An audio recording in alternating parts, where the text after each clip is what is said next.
ಉತ್ತರ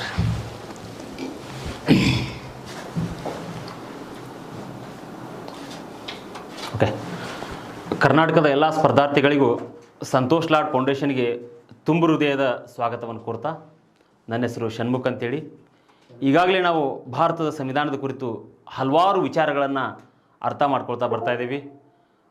ಅದರಲ್ಲಿ ಮುಖ್ಯವಾಗಿ ಏನಂತೇಳಿದ್ರೆ, ಇವತ್ತಿನ ದಿನ ನಾವು ಭಾರತದ ಸಂವಿಧಾನದಲ್ಲಿಯೇ ಅತ್ಯಂತ ಪ್ರಮುಖವಾಗಿರ್ತಕ್ಕಂಥ ಒಂದು ಟಾಪಿಕ್ ಇದು. ಯಾವುದಂತ ಹೇಳಿದರೆ ಫಂಡಮೆಂಟಲ್ ಡ್ಯೂಟೀಸ್ ಅಂತೇಳಿ, ಮೂಲಭೂತ ಕರ್ತವ್ಯಗಳು ಅಂತೇಳಿ.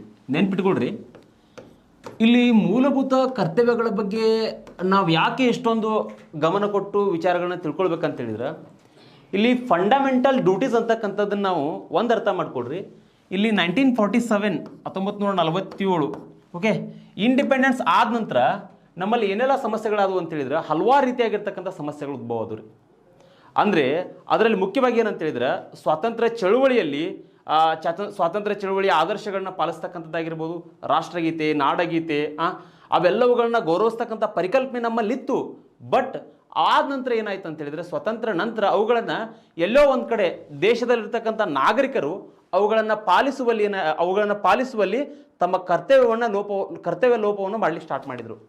ಈ ಉದ್ದೇಶಕ್ಕೋಸ್ಕರನೇ ಏನಾಯ್ತು ಅಂತ ಹೇಳಿದ್ರೆ, ಮತ್ತೆ ಈ ಒಂದು ಫಂಡಮೆಂಟಲ್ ಡ್ಯೂಟೀಸ್ ಅಂತ ಏನದಲ್ಲ, ಇದಕ್ಕೆ ಅಮೆಂಡ್ಮೆಂಟ್ ಮಾಡೋದ್ರ ಮೂಲಕವಾಗಿ ಮೂಲಭೂತ ಕರ್ತವ್ಯಗಳನ್ನು ನಮ್ಮ ಭಾರತದ ಸಂವಿಧಾನಕ್ಕೆ ಸೇರ್ಪಡೆ ಮಾಡಲಾಯಿತು. ಹಾಗಾದ್ರೆ ಒಂದು ಅರ್ಥ ಮಾಡ್ಕೊಡ್ರಿ, ಈ ಫಂಡಮೆಂಟಲ್ ಡ್ಯೂಟೀಸ್ ಅಂತಕ್ಕಂಥದ್ದು ಬೇಕೇ ಬೇಕಲ್ರಿ. ಭಾರತದಲ್ಲಿ ವಾಸಿಸ್ತಕ್ಕಂಥ ಪ್ರತಿಯೊಬ್ಬ ವ್ಯಕ್ತಿ ಕೂಡ ಇಲ್ಲಿ ಏನಂದ್ರೆ ಸಂವಿಧಾನಕ್ಕೆ ಗೌರವ ಕೊಡಬೇಕು, ರಾಷ್ಟ್ರಗೀತೆ ಗೌರವ ಕೊಡಬೇಕು, ದೇಶದ ಒಂದು ಸಮಗ್ರತೆ ಗೌರವ ಕೊಡಬೇಕು. Very easy. ಇವೆಲ್ಲವುಗಳನ್ನ ಆತ ಕೊಟ್ಟರೆ ಏನಾಗುತ್ತೆ ಅಂತ ಹೇಳಿದ್ರೆ, ದೇಶದ ಐಕ್ಯತೆ, ದೇಶದ ಸಮಗ್ರತೆ, ದೇಶಕ್ಕೆ ಒಂದು ಏನಂತ ಹೇಳಿದ್ರೆ ಒಂದು ಶೋಭೆ ತರ್ತಕ್ಕಂಥ ಕೆಲಸ ಆಗ್ತದೆ. ಇಲ್ಲ ಅಂತ ಹೇಳಿದ್ರೆ ಎಲ್ಲೋ ಒಂದು ಕಡೆ ಬೇರೆ ರಾಷ್ಟ್ರದವರಿಗೆ ಕಂಪೇರ್ ಮಾಡಿದ್ರೆ ರಾಷ್ಟ್ರದ ಒಂದು ಐಕ್ಯತೆಗೆ, ಸಮಗ್ರತೆಗೆ ಒಂದು ವೇಳೆ ಇಲ್ಲಿರ್ತಕ್ಕಂತಹ ನಾಗರಿಕರು ಗೌರವ ಕೊಡಲಿಲ್ಲ ಅಂತ ಹೇಳಿದ್ರೆ ಎಲ್ಲೋ ಧಕ್ಕೆ ಕೊಟ್ಟಂಗೆ ಆಗ್ತದೆ. ಆ ಉದ್ದೇಶಕ್ಕೋಸ್ಕರ ಇಲ್ಲಿ ಫಂಡಮೆಂಟಲ್ ಡ್ಯೂಟೀಸ್ ಅಂತಕ್ಕಂಥದ್ದು ಅತಿ ಹೆಚ್ಚು ಮಹತ್ವವನ್ನು ಕೊಡ್ತವೆ, ಅತಿ ಹೆಚ್ಚು ರೆಸ್ಪಾನ್ಸಿಬಿಲಿಟಿಯನ್ನು ಇಲ್ಲಿರ್ತಕ್ಕಂಥ ನಾಗರಿಕರಿಗೆ, ಪ್ರಜೆಗಳಿಗೆ ಕೊಡ್ತಕ್ಕಂಥ ಕೆಲಸ ಮಾಡ್ತವೆ. ಹಾಗಾದರೆ ಇಲ್ಲಿ ನೋಡ್ರಿ, ನಮ್ಮ ಭಾರತದ ಸಂವಿಧಾನದಲ್ಲಿ ಓಕೆ, ಇಲ್ಲಿ ಫಂಡಮೆಂಟಲ್ ಡ್ಯೂಟೀಸ್ ಅನ್ನುವಂಥದ್ದು ಭಾಗ 4A, ಸಂವಿಧಾನದ ಭಾಗ 4A ಓಕೆ, ಇಲ್ಲಿಂದ ಹಿಡ್ಕೊಂಡು 51K ವರೆಗೂ ಏನಂತೇಳಿದ್ರೆ ಫಂಡಮೆಂಟಲ್ ಡ್ಯೂಟೀಸ್ ಬಗ್ಗೆ ಹೇಳ್ತದೆ, ನಮ್ಮ ಸಂವಿಧಾನದಲ್ಲಿ ತಿಳಿಸ್ತದೆ.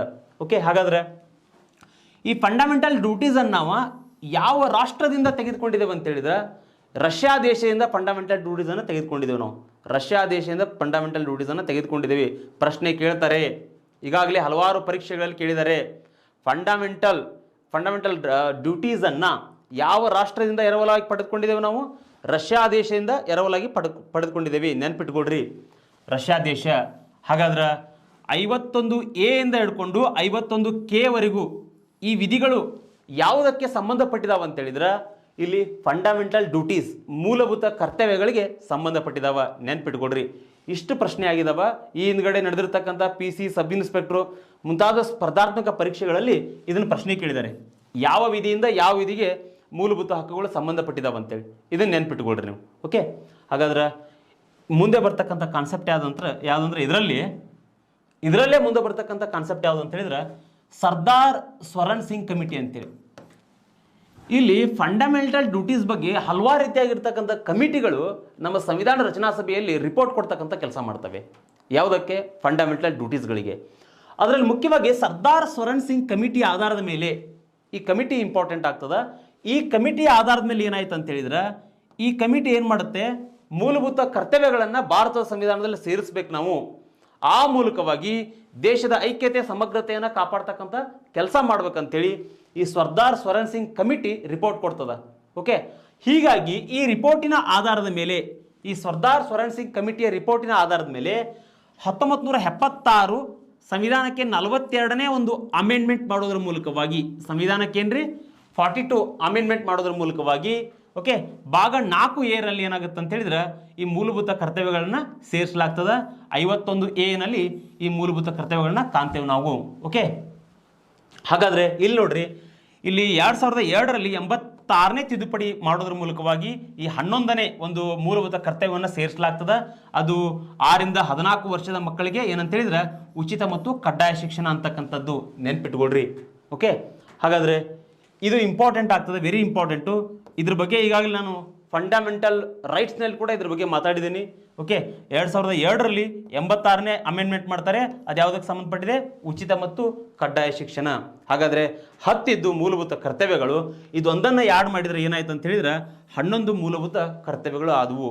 ಹಾಗಾದರೆ ಮೂಲಭೂತ ಕರ್ತವ್ಯಗಳ ಬಗ್ಗೆ ನಾವು ಅರ್ಥ ಮಾಡ್ಕೊಳ್ತಾ ಹೋಗೋಣ. ಯಾಕಂದರೆ ಇದು ಕಾನ್ಸ್ಟಿಟ್ಯೂಷನ್ನಲ್ಲಿ ಒಂದು ಸಣ್ಣ ಟಾಪಿಕ್ ಇದು. ಈ ಸಣ್ಣ ಟಾಪಿಕ್ ಬಗ್ಗೆ ನಾವು ಜಾಸ್ತಿ ವಿಮರ್ಶೆ ಮಾಡೋದರಲ್ಲಿ ಕಾಲಹರಣ ಮಾಡೋದು ಬೇಡ ಅಂತೇಳಿ ನನ್ನ ಭಾವನೆ. ಇಲ್ಲಿ ನೋಡ್ರಿ, ಇಲ್ಲಿ ನೆಕ್ಸ್ಟ್ ಬರ್ತಕ್ಕಂಥದ್ದು ಮೂಲಭೂತ ಕರ್ತವ್ಯಗಳು. ಈ ಮೂಲಭೂತ ಕರ್ತವ್ಯಗಳ ಬಗ್ಗೆ ನಾವು ಮಾತಾಡ್ತಾ ಹೋಗೋಣ, ಒಂದೊಂದು ವಿಶ್ಲೇಷಣಾತ್ಮಕವಾಗಿ ತಿಳಿದುಕೊಳ್ತಾ ಹೋಗೋಣ. ಓಕೆ, ಹಾಗಾದ್ರೆ ಇಲ್ಲಿ ನೋಡ್ರಿ, 1ನೇ ಕರ್ತವ್ಯ ಏನಂತ ಹೇಳಿದ್ರೆ ಸಂವಿಧಾನ, ರಾಷ್ಟ್ರಗೀತೆ, ರಾಷ್ಟ್ರಧ್ವಜ. ಇಷ್ಟು ಮಾಹಿತಿಯನ್ನು ಕೊಟ್ಟಿದ್ದೇನೆ ನಾ ಇಲ್ಲಿ. ಏನ್ರಿ ಇಲ್ಲಿ?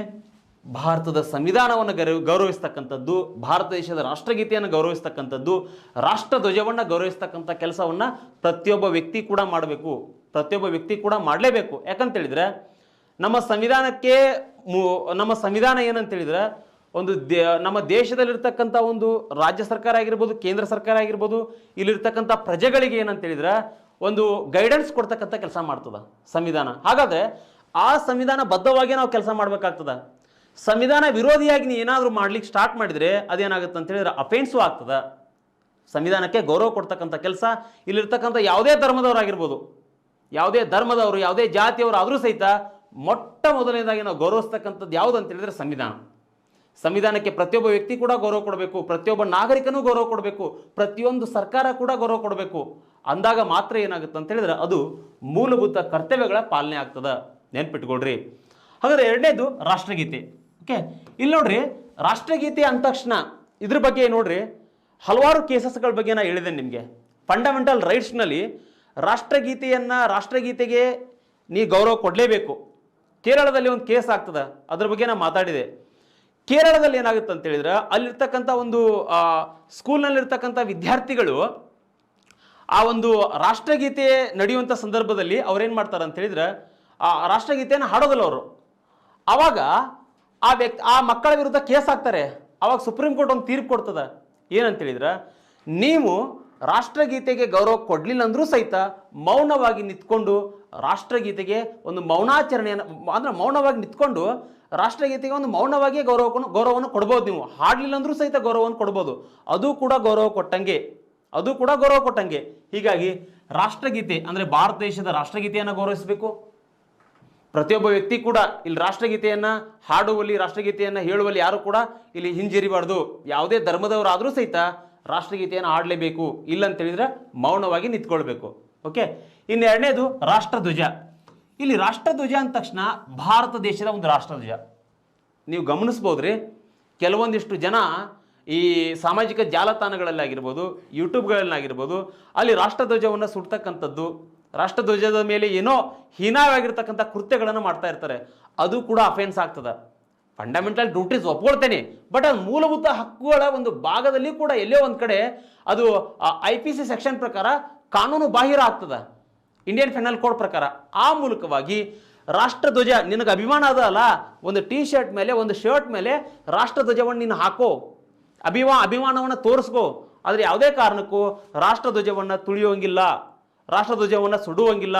ಆ ರೀತಿ ಏನಾದರೂ ನೀವು ಮಾಡಿದರೆ ಅದೇನಂದ್ರೆ ಮೂಲಭೂತ ಕರ್ತವ್ಯ ಅಲ್ವೇ ಅಲ್ಲ, ಅದು ಫಂಡಮೆಂಟಲ್ ಡ್ಯೂಟೀಸ್ ಅಲ್ವೇ ಅಲ್ಲ. ಆ ರೀತಿ ಮಾಡಿದರೆ ಏನಾಗುತ್ತಂದ್ರೆ ನಿನ್ನ ಮೇಲೆ IPC ಸೆಕ್ಷನ್ ಪ್ರಕಾರ ಕಾನೂನು ಬಾಹಿರ ಕ್ರಮವನ್ನು ಕೈಗೊಳ್ಳಲಾಗ್ತದೆ. ನಿನ್ನ ಮೇಲೆ ಕ್ರಮವನ್ನು ಕೈಗೊಂಡು ಅದು ಕೇಸ್ ಅಫೆನ್ಸ್ ಆಗ್ತದೆ. ನೆನ್ಪಿಟ್ಕೊಳ್ರಿ. ಹಾಗಾದ್ರೆ ಈ ಅಂಶ ಕೂಡ ನಿಮ್ಗೆ ಅರ್ಥ ಆಯ್ತು ಅಂತೇಳಿ ಭಾವಿಸಿದ್ದೇನೆ ನಾನು. ಸಂವಿಧಾನ, ರಾಷ್ಟ್ರಗೀತೆ, ರಾಷ್ಟ್ರಧ್ವಜವನ್ನು ಗೌರವಿಸ್ತಕ್ಕಂಥದ್ದು ವೆರಿ ಇಂಪಾರ್ಟೆಂಟು. ಇನ್ನು 2ನೇದೇನೆಂದ್ರೆ ಸ್ವತಂತ್ರ ಚಳುವಳಿ ಮತ್ತು ಆದರ್ಶಗಳನ್ನು ಪಾಲಿಸ್ತಕ್ಕಂಥದ್ದು. ನೋಡ್ರಿ, ನಮ್ಮಲ್ಲಿ ಮುಖ್ಯವಾಗಿ ಏನಂತೇಳಿದ್ರೆ ಒಂದು ಭಾರತ ರಾಷ್ಟ್ರ ನಿರ್ಮಾಣ ಆಗಬೇಕಾಗಿತ್ತು ಅಂತ ಹೇಳಿದ್ರೆ ಒಂದೇ ಸಲ ನಿರ್ಮಾಣ ಆಗಿರಲಿಲ್ಲ. ಒಂದೇ ಸಲ ಭಾರತ ರಾಷ್ಟ್ರ ಒಂದು ಈ ರೀತಿ ಸುಭದ್ರವಾಗಿ, ಈ ರೀತಿ ಹಲವಾರು ರೀತಿಯಲ್ಲಿ ಸಂವಿಧಾನ ಬದ್ಧವಾಗಿ ನಿರ್ಮಾಣ ಆಗಬೇಕಾಗಿತ್ತು ಅಂತ ಹೇಳಿದ್ರೆ ಒಂದೇ ಸಲ ನಿರ್ಮಾಣ ಆಗಲಿಲ್ಲ. ಈ ಭಾರತ ರಾಷ್ಟ್ರ ನಿರ್ಮಾಣ ಆಗಬೇಕಾಗಿತ್ತು ಅಂತ ಹೇಳಿದ್ರೆ ಇಲ್ಲಿ ಸ್ವಾತಂತ್ರ್ಯ ಹೋರಾಟಗಾರರ ಕೊಡುಗೆ ಅದ ರೀ. ಸ್ವತಂತ್ರ ಹೋರಾಟಗಾರರ ಕೊಡುಗೆ ಅದ. ಓಕೆ, ಹಲವಾರು ಜನರು ಇದಕ್ಕೆ ರಕ್ತವನ್ನು ಸುರಿಸಿದ್ದಾರೆ, ಹಲವಾರು ಜನರು ತಮ್ಮ ಪ್ರಾಣವನ್ನು ತ್ಯಾಗ ಮಾಡಿದ್ದಾರೆ. ಹಲವಾರು ಸ್ವತಂತ್ರ ಹೋರಾಟಗಾರರ ಫಲವಾಗಿ ಏನಾಗಿದೆ ಅಂತ ಹೇಳಿದ್ರೆ ಭಾರತಕ್ಕೆ ಒಂದು ಸ್ವಾತಂತ್ರ್ಯ ಸಿಕ್ಕಿದೆ. ಹಾಗಾಗಿ ಈ ಸ್ವತಂತ್ರ ಚಳುವಳಿಯಲ್ಲಿ ಪಾಲ್ಗೊಂಡಿರ್ತಕ್ಕಂತಹ ಅನೇಕ ಜನ ಇದ್ದಾರೆ. ಅವರ ಆದರ್ಶಗಳನ್ನ ಫಾಲೋ ಮಾಡ್ಬೇಕು ನಾವು, ಅವರ ಮೌಲ್ಯಗಳಿಗೆ ಬೆಲೆ ಕೊಡ್ಬೇಕು ನಾವು, ಅವರ ಮೌಲ್ಯಗಳಿಗೆ ಬೆಲೆ ಕೊಡಬೇಕು. ಅವಾಗ ಏನಾಗುತ್ತೆ ಅಂತ ಹೇಳಿದ್ರೆ ದೇಶದ ಒಂದು ಸ್ವಾತಂತ್ರ್ಯ ಚಳುವಳಿಗೆ ಮತ್ತು ಆದರ್ಶಗಳಿಗೆ ಒಂದು ಬೆಲೆ ಸಿಕ್ಕಂಗೆ ಆಗ್ತದೆ. ನೆನ್ಪಿಟ್ಕೊಳ್ರಿ. ಯಾಕಂತೇಳಿದ್ರೆ ಇಲ್ಲಿ ಮುಖ್ಯವಾಗಿ ಸ್ವಾತಂತ್ರ್ಯ ಚಳುವಳಿಯಲ್ಲಿ ನಾವು ಸ್ವಾತಂತ್ರ್ಯ ಚಳುವಳಿಯಲ್ಲಿ ಏನಂತ ಹೇಳಿದ್ರೆ ಅನೇಕ ಹೋರಾಟಗಾರರು ತಮ್ಮ ಒಂದು ಪ್ರಾಣವನ್ನು ಕೊಡೋದ್ರ ಮೂಲಕವಾಗಿ ಸ್ವಾತಂತ್ರ್ಯವನ್ನು ಕೊಟ್ಟರು. ಆ ಮೂಲಕವಾಗಿ ನಾವೇನು ಮಾಡ್ತಾ ಇದ್ದೇವೆ ಇವತ್ತು, ಅವರ ಒಂದು ಆದರ್ಶಗಳನ್ನ ಪಾಲನೆ ಮಾಡೋದ್ರ ಮೂಲಕವಾಗಿ, ಅವರ ಜಯಂತಿಯನ್ನು ಆಚರಣೆ ಮಾಡೋದ್ರ ಮೂಲಕವಾಗಿ ನಾವೇನು ಮಾಡ್ತಾ ಇದ್ದೀವಿ, ಸರ್ಕಾರ ಏನು ಮಾಡ್ತಾ ಇದೆ, ಆ ಸ್ವಾತಂತ್ರ್ಯ ಹೋರಾಟಗಾರರಿಗೆ ಬೆಲೆ ಕೊಡ್ತಕ್ಕಂಥ ಕೆಲಸ ಮಾಡ್ತಾ ಇದೆ. ಉದಾಹರಣೆಗೆ ನೀವು ನೋಡ್ಬೋದು, ಸಂಗೊಳ್ಳಿ ರಾಯಣ್ಣರ ಒಂದು ಜಯಂತಿಯನ್ನು ಮಾಡ್ತಾ ಇದ್ದೇವೆ ನಾವು, ಕಿತ್ತೂರು ರಾಣಿ ಚೆನ್ನಮ್ಮರ ಜಯಂತಿಯನ್ನು ಮಾಡ್ತಾ ಇದ್ದೀವಿ. ಅವೆಲ್ಲ ಜಯಂತಿಯನ್ನು ಮಾಡ್ಲಿಕ್ಕೆ ಕಾರಣ ಏನಂತ ಹೇಳಿದ್ರೆ ಸ್ವಾತಂತ್ರ್ಯ ಚಳವಳಿಯ ಆದರ್ಶಗಳನ್ನ ಪಾಲನೆ ಮಾಡ್ತಕ್ಕಂಥದ್ದು. ಇವೆಲ್ಲ ಪಾಲನೆ ಮಾಡ್ತಕ್ಕಂಥ ಸರ್ಕಾರದಷ್ಟೇ ಕರ್ತವ್ಯ ಅಲ್ಲ, ಜೊತೆಗೆ ಇಲ್ಲಿರ್ತಕ್ಕಂಥ ಪ್ರತಿಯೊಬ್ಬ ನಾಗರಿಕನ ಕರ್ತವ್ಯ ಕೂಡ ಅದೇ ಆಗಿದೆ. ಪ್ರತಿಯೊಬ್ಬ ನಾಗರಿಕನ ಕೂಡ ಮಾಡಲೇಬೇಕು. ಸ್ವತಂತ್ರ ಹೋರಾಟಗಾರ ಬೆಲೆ ಕೊಡಬೇಕು, ಸ್ವತಂತ್ರ ಆದರ್ಶಗಳನ್ನ ಪಾಲನೆ ಮಾಡಬೇಕು. ಅವಾಗ ಏನಾಗುತ್ತೆ ಅಂತ ಹೇಳಿದ್ರೆ ಅದು ಮೂಲಭೂತ ಕರ್ತವ್ಯ ಆಗ್ತದ, ಅದು ಮೂಲಭೂತ ಕರ್ತವ್ಯ ಆಗ್ತದ. ಓಕೆ, ಹಾಗಾದ್ರೆ ಇನ್ನು ನೆಕ್ಸ್ಟ್ ಇನ್ನೊಂದು ಬರ್ತಕ್ಕಂಥದ್ದು ದೇಶದ ಸಮಗ್ರತೆ. ದೇಶದ ಸಮಗ್ರತೆ ಇದೊಂದು ವೆರಿ ಇಂಪಾರ್ಟೆಂಟ್ ಆಗ್ತದೆ ನೋಡ್ರಿ. ದೇಶದ ಸಮಗ್ರತೆ, ಐಕ್ಯತೆ, ಪರಮಾಧಿಕಾರ ಅಂದ್ರೆ ಏನ್ರಿ ಇಲ್ಲಿ? ದೇಶದ ಸಮಗ್ರತೆ, ಐಕ್ಯತೆ, ಪರಮಾಧಿಕಾರ ಅಂದ್ರೆ ಏನಿಲ್ಲ ಅಂತ ಹೇಳಿದ್ರೆ ಒಂದು ತಿಳ್ಕೊಡ್ರಿ. ನಮ್ಮ ದೇಶ ಅಂತಕ್ಕಂಥದ್ದು, ನಮ್ಮ ದೇಶ ಇಂಡಿಯಾ ಅಂತಕ್ಕಂಥದ್ದು ಇಲ್ಲಿ ಸಾವರ್ನಿಟಿ ಕಂಟ್ರಿ. ಇಲ್ಲಿ ಸಾವರ್ನಿಟಿ ಕಂಟ್ರಿ, ಇಲ್ಲಿ ಯಾವುದೇ ರಾಷ್ಟ್ರದ ಅಧೀನದಲ್ಲಿ ನಮ್ಮ ಭಾರತ ರಾಷ್ಟ್ರ ಇಲ್ಲ, ಯಾವುದೇ ರಾಷ್ಟ್ರದ ಅಧೀನದಲ್ಲಿಲ್ಲ. ಹೀಗಾಗಿ ದೇಶದ ಒಂದು ಸಮಗ್ರತೆಯನ್ನು, ಐಕ್ಯತೆಯನ್ನು ಕಾಪಾಡೋದರ ಜೊತೆಗೆ ಕಾಪಾಡಿದರ ಜೊತೆಗೆ ದೇಶದ ಐಕ್ಯತೆ ಮತ್ತು ಸಮಗ್ರತೆಯನ್ನು ಕಾಪಾಡೋದ್ರ ಜೊತೆಗೆ ಏನಂತ ಹೇಳಿದ್ರೆ ಇಲ್ಲಿ ದೇಶದ ಸಮಗ್ರತೆಯನ್ನು ಕೂಡ ಕಾಪಾಡಬೇಕಾಗ್ತದೆ. ನಾವು ದೇಶದ ಸಮಗ್ರತೆಯನ್ನು ಕಾಪಾಡಬೇಕಾಗ್ತದೆ. ದೇಶದ ಒಂದು ಪರಮಾಧಿಕಾರಕ್ಕೆ ಗೌರವವನ್ನು ಕೊಡಬೇಕಾಗ್ತದೆ. ಪ್ರತಿಯೊಬ್ಬ ವ್ಯಕ್ತಿ ಕೂಡ ಮೂಲಭೂತ ಕರ್ತವ್ಯ ಇದು. ಯಾವುದು? ದೇಶದ ಸಮಗ್ರತೆ, ಪರಮಾಧಿಕಾರ, ಗೌರವವನ್ನು ಕಾಪಾಡ್ತಕ್ಕಂಥದ್ದು. ನೆನ್ಪಿಟ್ಕೊಡ್ರಿ. ಹಾಗಾದ್ರೆ ಇದು ಕೂಡ ಅರ್ಥ ಆಯ್ತು ನಿಮಗೆ. ಇನ್ನು ನಾಲ್ಕನೇದ್ದು ದೇಶವನ್ನು ರಕ್ಷಿಸುವುದ್ರಿ. ಹೌದು, ಇಲ್ಲಿರ್ತಕ್ಕಂಥ ಜನರ ಒಂದು ಕರ್ತವ್ಯ ಏನಂತ ಹೇಳಿದ್ರೆ ದೇಶವನ್ನು ರಕ್ಷಣೆ ಮಾಡಲಿಕ್ಕೆ ಆರ್ಮಿ ಇದೆ, CRPF ಇದೆ, BSF ಇದೆ. ಇವೆಲ್ಲ ಇದ್ರೆ ಸಾಲೋದಿಲ್ಲ. ಕೆಲವೊಂದಿಷ್ಟು ಕ್ರಿಟಿಕಲ್ ಸನ್ನಿವೇಶ ಬಂದಾಗ, ಕೆಲವೊಂದಿಷ್ಟು ಅಗ್ದಿ ಡೇಂಜರಸ್ ಸನ್ನಿವೇಶ ಬಂದಾಗ ಇಲ್ಲಿರ್ತಕ್ಕಂಥ ಎಲ್ಲ ನಾಗರಿಕರು ಕೂಡ ಏನು ಮಾಡ್ಬೇಕಂತ ಹೇಳಿದ್ರೆ ದೇಶವನ್ನು ರಕ್ಷಣೆ ಮಾಡ್ಲಿಕ್ಕೆ ಹೋಗ್ಬೇಕು. ನೀವು ಉದಾಹರಣೆಗೆ ನಿಮ್ಗೆ ಹೇಳ್ಬೇಕಂತ ಹೇಳಿದ್ರೆ 1962ರಲ್ಲಿ ಏನಾಯ್ತು ಅಂತ ಹೇಳಿದ್ರೆ ಚೈನಾ ವಾರ್ ಆದಾಗ, ಚೈನಾ ವಾರ್ ಮಾಡ್ತಲ್ಲ ಅವಾಗ ಕೂಡ ಏನಾಯ್ತು ಅಂತ ಹೇಳಿದ್ರೆ ಅನೇಕ ಜನ ಇಂಡಿಯನ್ಸು ಅವಾಗಿನ ಸಂದರ್ಭದಲ್ಲಿ ಸೈನ್ಯಕ್ಕೆ ಹೋಗ್ತಾರೆ. ನೀ ಎಜುಕೇಷನ್ ಕಲಿದೇ ಇರಪ್ಪ. ಆಗಿನ ಟೈಮ್ದಾಗ ಎಷ್ಟೋ ಜನ ಅಶಿಕ್ಷಿತರನ್ನು ಸಹಿತ ಅನ್ಎಜುಕೇಟೆಡ್ ಇದ್ದವ್ರನ್ನೂ ಸಹಿತ ಸೈನ್ಯಕ್ಕೆ ಸೇರಿಸ್ಕೊಳ್ತಾರೆ. ಯಾಕಂತೇಳಿದ್ರೆ ಅದು ನೀಡದ ಅವಶ್ಯಕತೆ ಅದ. ಯಾಕಂತೇಳಿದ್ರೆ ದೇಶದಲ್ಲಿ ನಾವು ಇದೇವೆ ಅಂತ ಹೇಳಿದ್ರೆ ದೇಶಕ್ಕೊಂದು ಕೊಡುಗೆಯನ್ನು ಕೊಡಬೇಕಾಗಿತ್ತು ಅಂತ ಹೇಳಿದ್ರೆ ಯಾವುದೋ ಒಂದು ವೈರಿ ರಾಷ್ಟ್ರದವ್ರು ನಮ್ಮ ಮೇಲೆ ಅಟ್ಯಾಕ್ ಮಾಡಿದಾಗ ನಾವು ಹೋಗಿ ದೇಶದ ಸೇವೆಯನ್ನು ಮಾಡಲೇಬೇಕು. ಅದು ಪ್ರತಿಯೊಬ್ಬ ವ್ಯಕ್ತಿಯ ಆದ್ಯ ಕರ್ತವ್ಯ. ನೆನ್ಪಿಟ್ಕೊಡ್ರಿ. ಓಕೆ, ಐದನೇದು ಭ್ರಾತೃತ್ವ ಮನೋಭಾವನೆ. ಭ್ರಾತೃತ್ವ ಮನೋಭಾವನೆ ಅಂದ್ರೆ ಏನ್ರಿ ಇಲ್ಲಿ? ಓಕೆ, ಇಲ್ಲಿ ಭ್ರಾತೃತ್ವ ಮನೋಭಾವನೆ ಅಂತ ಹೇಳಿದ್ರೆ ಇಲ್ಲಿ ನೋಡ್ರಿ, ಇದು ಕೂಡ ಒಂದು ಫಂಡಮೆಂಟಲ್ ಡ್ಯೂಟೀಸ್. ನೆನ್ಪಿಟ್ಕೊಡ್ರಿ. ಇಲ್ಲಿ ಭ್ರಾತೃತ್ವ ಮನೋಭಾವನೆ ಅಂತ ಹೇಳಿದ್ರೆ ನಮ್ಮ ದೇಶ ಅಂತಕ್ಕಂಥದ್ದು ಒಂದೇ ಧರ್ಮದಿಂದ, ಒಂದೇ ಜಾತಿಯಿಂದ ನಿರ್ಮಾಣ ಆಗಿಲ್ಲ. ಸಂವಿಧಾನ ರಚನಾಕಾರರೇ ಅವಾಗಲೇ ಅನ್ಕೊಂಡಿದ್ರು. ನಮ್ಮ ಇಂಡಿಯಾ ಭಾರತದ ವಿಭಜನೆ ಆದಾಗ ಹಲವಾರು ರೀತಿಯಾಗಿರ್ತಕ್ಕಂಥ ಸಮಸ್ಯೆಗಳು ಇದ್ರೂ ಸಹಿತ ಇಲ್ಲಿ ಭಾರತ ಒಂದು ಸೆಕ್ಯುಲರ್ ಕಂಟ್ರಿ. ನಮ್ಮದು ಭಾರತ ಸೆಕ್ಯುಲರ್ ಕಂಟ್ರಿ. ಹೀಗಿದ್ದಾಗ ಇಲ್ಲಿ ಒಂದೇ ಧರ್ಮವನ್ನು ನಾವು ಘೋಷಣೆ ಮಾಡಿಲ್ಲ. ಹಲವಾರು ಜಾತಿಗಳು, ಹಲವಾರು ಧರ್ಮಗಳು ಇಲ್ಲಿದ್ದಾವೆ. ಹೀಗಿದ್ದಾಗ ಇಲ್ಲಿ ನಾವೇನು ಮಾಡಬೇಕು? ಪ್ರತಿಯೊಂದು ಧರ್ಮವನ್ನು ಕೂಡ ನಾವೇನು ಮಾಡಬೇಕು? ಒಂದು ಪ್ರೀತಿಯಿಂದ, ಮಮತೆಯಿಂದ ಕಾಣ್ತಕ್ಕಂಥ ಕೆಲಸ ಮಾಡಬೇಕು. ಯಾವುದೇ ಧರ್ಮದವರಾದರೂ ಸಹಿತ ಅಲ್ಲಿ ಪ್ರತಿಯೊಬ್ಬ ವ್ಯಕ್ತಿಯೊಂದಿಗೂ ಸಹಿತ ನಾವು ಸೌಹಾರ್ದಯುತವಾಗಿ ನಡೆದುಕೊಳ್ತಕ್ಕಂಥ ಕೆಲಸ ಮಾಡಬೇಕು. ಅದನ್ನು ನಾವೇನಂತ ಹೇಳ್ತೇವೆ? ಭ್ರಾತೃತ್ವ ಮನೋಭಾವನೆ ಅಂತೇಳಿ ಕರಿತೇವೆ ನಾವು. ಅದನ್ನು ಭ್ರಾತೃತ್ವ ಮನೋಭಾವನೆ ಅಂತೇಳಿ ಕರಿತೇವೆ ನಾವು. ಹಾಗಾದರೆ ಇಲ್ಲಿ ಇನ್ನೊಂದು ಆರನೇದು ದೇಶದ ಸಂಸ್ಕೃತಿ ಮತ್ತು ಪರಂಪರೆಯ ರಕ್ಷಣೆ. ದೇಶದ ಸಂಸ್ಕೃತಿ ಮತ್ತು ಪರಂಪರೆಯ ರಕ್ಷಣೆ ಅಂದರೆ ಏನ್ರಿ? ಇಲ್ಲಿ ನೋಡ್ರಿ, ದೇಶದ ಸಂಸ್ಕೃತಿ ಅಂದ್ರೆ ಏನ್ರಿ? ಭಾರತ ದೇಶದ ಕಲ್ಚರನ್ನು ಗೌರವಿಸ್ಬೇಕ್ರಿ ನೀವು. ದೇಶದ ಸಂಸ್ಕೃತಿಯನ್ನು ಗೌರವಿಸಬೇಕು. ಜೊತೆಗೆ ಪರಂಪರೆ, ನಮ್ಮ ದೇಶದ ಪರಂಪರೆ ಯಾವ ರೀತಿ ಇದ್ದಾರೆ? ಹಲವಾರು ಶತಮಾನಗಳಿಂದಲೂ ಕೂಡ ನಮ್ಮ ದೇಶ ಏನಂತ ಹೇಳಿದ್ರೆ ತನ್ನದೇ ಆಗಿರ್ತಕ್ಕಂಥ ಒಂದು ಪರಂಪರೆಯನ್ನು ಹೊಂದಿದೆ, ತನ್ನದೇ ಆಗಿರ್ತಕ್ಕಂಥ ಒಂದು ಸಂಸ್ಕೃತಿಯನ್ನು ಹೊಂದಿದೆ. ಈ ರೀತಿ ಇದ್ದಾಗ ಆ ಸಂಸ್ಕೃತಿಗೆ ಪ್ರತಿಯೊಬ್ಬ ವ್ಯಕ್ತಿ ಕೂಡ ಗೌರವ ಕೊಡಲೇಬೇಕು. ಏನಪ್ಪ ಸಂಸ್ಕೃತಿ? ಹಬ್ಬ ಹರಿದಿನಗಳು ಬಂದಾಗ ನಾವೇನು ಮಾಡ್ತಾ ಇದ್ದೀವಿ? ಪ್ರತಿಯೊಬ್ಬ ನಾಗರಿಕನೂ ಸಹಿತ ಅದರಲ್ಲಿ ಪಾಲ್ಗೊಳ್ಳೋದ್ರ ಮೂಲಕವಾಗಿ ಆ ಹಬ್ಬ ಹರಿದಿನಗಳನ್ನು ಪ್ರತಿಯೊಬ್ಬ ವ್ಯಕ್ತಿ ಕೂಡ ಎಂಜಾಯ್ ಮಾಡ್ತಾನೆ, ಪ್ರತಿಯೊಬ್ಬ ವ್ಯಕ್ತಿ ಕೂಡ ಏನು ಮಾಡ್ತಾನೆ? ಗೌರವಿಸ್ತಾನೆ. ಹಾಗಿದ್ದಾಗ ಏನಾಗುತ್ತೆ ಅಂದರೆ ಆ ದೇಶದ ಒಂದು ಸಂಸ್ಕೃತಿಗೂ ಬೆಲೆ ಕೊಟ್ಟಂಗೆ ಆಗ್ತದೆ, ದೇಶದ ಒಂದು ಪರಂಪರೆ ಕೂಡ ಒಂದು ಬೆಲೆ ಕೊಟ್ಟಂಗೆ ಆಗ್ತದೆ. ನೆನ್ಪಿಟ್ಕೊಳ್ರಿ, ವೆರಿ ಇಂಪಾರ್ಟೆಂಟ್ ಆಗ್ತದೆ. ಇನ್ನು ನೆಕ್ಸ್ಟ್ ಬರ್ತಕ್ಕಂಥದ್ದು 7ನೇದೇನಂದ್ರೆ ಪರಿಸರ ಸಂರಕ್ಷಣೆ. ಒಂದು ತಿಳ್ಕೊಡ್ರಿ, ಈ ಒಂದು ಪರಿಸರ ಸಂರಕ್ಷಣೆ ಬಗ್ಗೆ ನಮ್ಮಲ್ಲಿ ಹಲವಾರು ರೀತಿಯಾಗಿರ್ತಕ್ಕಂಥ ಒಂದು ಸಂವಿಧಾನದಲ್ಲಿ ಬದಲಾವಣೆಗಳನ್ನು ತರಲಾಗಿದೆ. ಯಾಕೆ ಹೇಳ್ತಾ ಇದ್ದೇನೆಂದರೆ ಈ ಮಾತನ್ನು ನಿಮ್ಗೆ, ಪರಿಸರ ಅಂತಕ್ಕಂಥದ್ದು ಪ್ರತಿಯೊಬ್ಬ ವ್ಯಕ್ತಿಯ ಒಂದು ಕರ್ತವ್ಯವೇ ಹೌದು. ಪರಿಸರವನ್ನು ಪ್ರತಿಯೊಬ್ಬ ವ್ಯಕ್ತಿ ಕಾಪಾಡಬೇಕ್ರಿ. ಪರಿಸರ ಇಲ್ಲ ಅಂತೇಳಿದ್ರೆ ಈ ಜಗತ್ತಿನಲ್ಲಿ ಯಾವ ವ್ಯಕ್ತಿ ಕೂಡ ಬದುಕಲಿಕ್ಕೆ ಸಾಧ್ಯ ಇಲ್ಲ. ಫಾರ್ ಎಕ್ಸಾಂಪಲ್, ನಿಮಗೊಂದು ಸಿಂಪಲ್ ಎಕ್ಸಾಂಪಲ್ ಕೊಡ್ತೇನೆ. ಪರಿಸರ ಸಂರಕ್ಷಣೆ ಅಂದರೆ ಏನ್ರಿ? ಇಲ್ಲಿ ಪರಿಸರ ಸಂರಕ್ಷಣೆ ಅಂತೇಳಿದ್ರೆ ಕೇವಲ ಅರಣ್ಯಗಳನ್ನು ರಕ್ಷಣೆ ಮಾಡ್ತಕ್ಕಂಥದ್ದಲ್ಲ ರೀ. ಇಲ್ಲಿ ಪರಿಸರ ಸಂರಕ್ಷಣೆ ಅಂತ ಹೇಳಿದ್ರೆ ಫಾರ್ ಎಕ್ಸಾಂಪಲ್ ನಿಮ್ಗೆ BBMP ಆಗಿರ್ಬೋದು, ಮಹಾನಗರ ಪಾಲಿಕೆ ಆಗಿರ್ಬೋದು, ಅಲ್ಲಿ ನೀವು ಕಸವನ್ನು ಏನಾದರೂ ರಾತ್ರಿ ಏನಾದರೂ ನೀವು ನಿಮ್ಮಲ್ಲಿ ಗಾರ್ಬೇಜ್ ಏನು ಉದುರ್ತದಲ್ಲ, ಅದನ್ನು ಸಿಕ್ಕಲ್ಲಿ ನಿಮ್ಮ ಪ್ಲೇಸಲ್ಲಿ ಒಗೆಯುವಂಥದ್ದಲ್ಲ, ರಸ್ತೆಗಳಲ್ಲಿ ಬಿಸಾಡ್ತಕ್ಕಂಥದ್ದಲ್ಲ. ಅದನ್ನು ನೀವೇನು ಮಾಡಬೇಕು? ಆ ವಾಹನ ಬಂದಾಗ ಅದರಲ್ಲಿ ನೀವೇನು ಮಾಡಬೇಕು? ಹಾಕ್ತಕ್ಕಂಥ ಕೆಲಸ ಮಾಡಬೇಕು ಗಾರ್ಬೇಜ್ಗಳನ್ನು. ಅಲ್ಲಿ ಅದು ಕೂಡ ಒಂದು ಪರಿಸರ ಸಂರಕ್ಷಣೆ. ಓಕೆ, ಅದು ಕೂಡ ಒಂದು ಪರಿಸರ ಸಂರಕ್ಷಣೆ. ಜೊತೆಗೆ ಏನಂತ ಹೇಳಿದ್ರೆ ದೇಶದ ಒಂದು ಅರಣ್ಯದ ಸಂಪತ್ತನ್ನು ಕಾಪಾಡಬೇಕ್ರಿ. ಅರಣ್ಯ ಆಗಿರ್ಬೋದು, ಸರೋವರ ಆಗಿರ್ಬೋದು, ನದಿಗಳಾಗಿರ್ಬೋದು, ಅವೆಲ್ಲವುಗಳನ್ನು ಪ್ರತಿಯೊಬ್ಬ ವ್ಯಕ್ತಿ ಕೂಡ ಕಾಪಾಡಬೇಕು. ಹೌದಲ್ವಾ? ಯಾಕಂತ ಹೇಳಿದ್ರೆ ಪರಿಸರ ಸಂರಕ್ಷಣೆ ಆದರೆ ಪ್ರತಿಯೊಬ್ಬ ವ್ಯಕ್ತಿ ಕೂಡ ಬದುಕ್ತಾನೆ. ಹೌದಲ್ವಾ? ಇವತ್ತು ನೀವು ನೋಡ್ಬೋದು ಅರಣ್ಯದ ಮಾರಣವೂ ಆಗ್ತಾ ಇದೆ.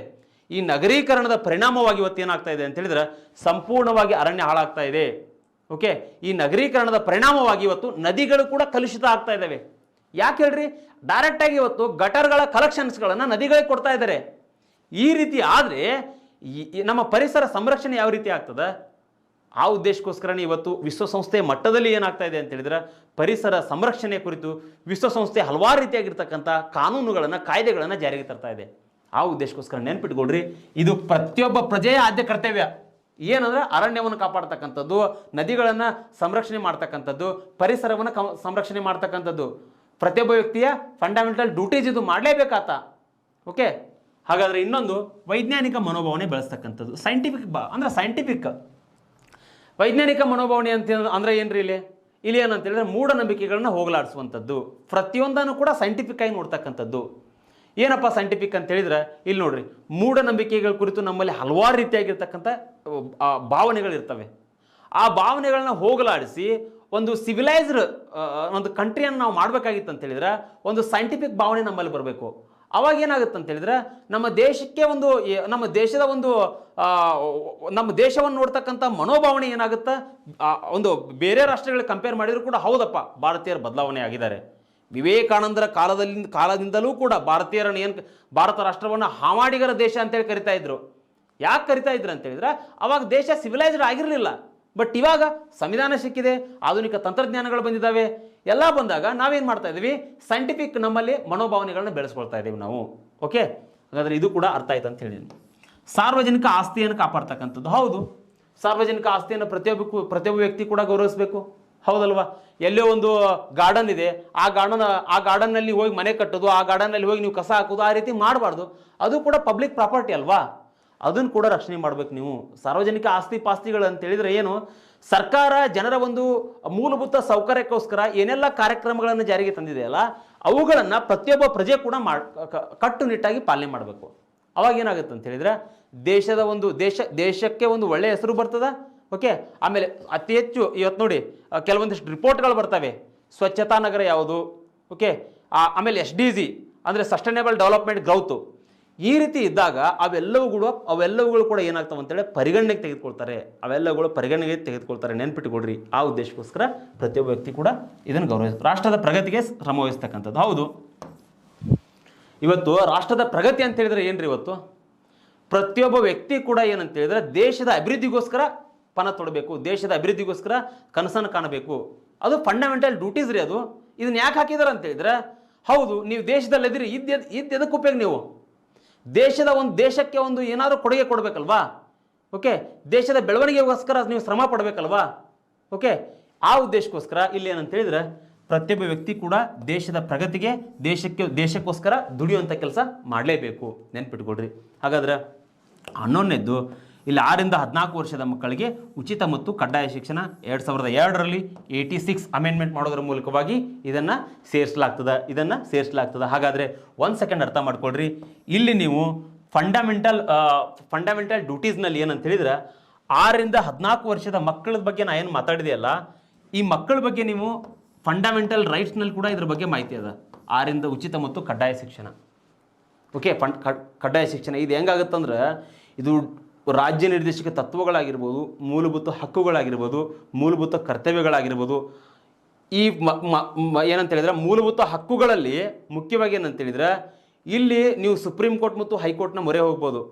ಅದೇ ರೀತಿಯಾಗಿರ್ತಕ್ಕಂಥ ಕಾನ್ಸೆಪ್ಟ್ಗಳನ್ನು ನೀವು ರಾಜ್ಯ ನಿರ್ದೇಶಕ ತತ್ವಗಳಲ್ಲಿ ಕೂಡ ನೀವು ಸುಪ್ರೀಂ ಕೋರ್ಟ್ ಮತ್ತು ಹೈಕೋರ್ಟ್ ಮೊರೆ ಹೋಗ್ಬೋದು. ಆಮೇಲೆ ಫಂಡಮೆಂಟಲ್ ಡ್ಯೂಟೀಸಲ್ಲಿ ಕೂಡ ನೀವು ಸುಪ್ರೀಂ ಕೋರ್ಟ್ ಮತ್ತು ಹೈಕೋರ್ಟ್ ಮೊರೆ ಹೋಗ್ಬೋದು. ಯಾವ ರೀತಿ ಅನ್ನುವಂಥದ್ದನ್ನು ಎಲ್ಲೋ ಒಂದು 100% ನೀವು ಫಂಡಮೆಂಟಲ್ ರೈಟ್ಸ್ನಲ್ಲಿ ಉಲ್ಲಂಘನೆ ಆದರೆ ನೀವು ಹೋಗ್ಬೋದು. 100% ಹೋಗ್ಬೋದು, ನೀವು 100% ಹೋಗ್ಬೋದು.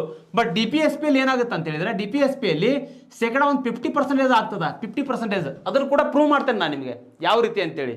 ಬಟ್ ಫಂಡಮೆಂಟಲ್ ಡ್ಯೂಟೀಸ್ನಲ್ಲಿ ಕೇವಲ 10% ಆಗ್ತದೆ. ಫಂಡಮೆಂಟಲ್ ಡ್ಯೂಟೀಸ್ನಲ್ಲಿ 10% ಆಗ್ತದೆ. ನೀವು ಸುಪ್ರೀಂ ಕೋರ್ಟ್ ಮತ್ತು ಹೈಕೋರ್ಟ್ ಮೊರೆ ಹೋಗ್ಬೋದು.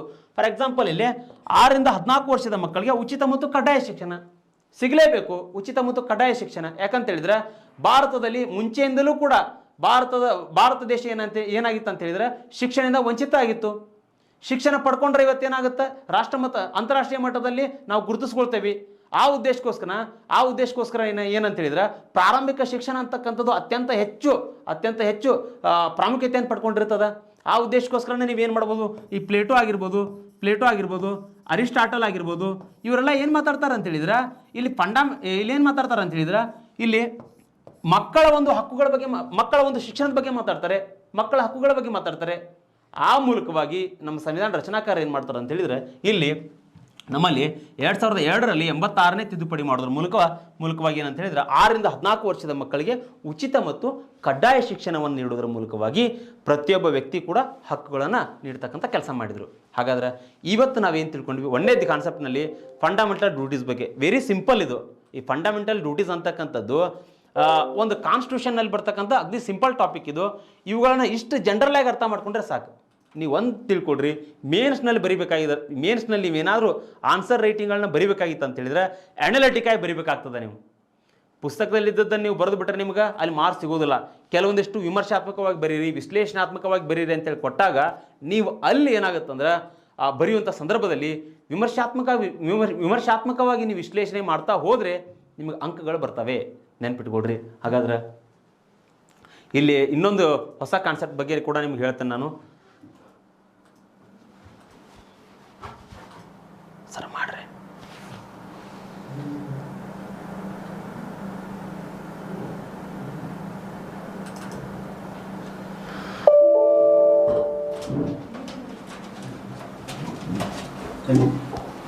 ಜಸ್ಟ್ ಕೊಡಿ ಅಲ್ಲ ಈಚೆ ಅಲ್ಲಲ್ರಿ ಅಲ್ಲ ಇದೇನ್ರಿ ಸ್ಟಾರ್ಟ್.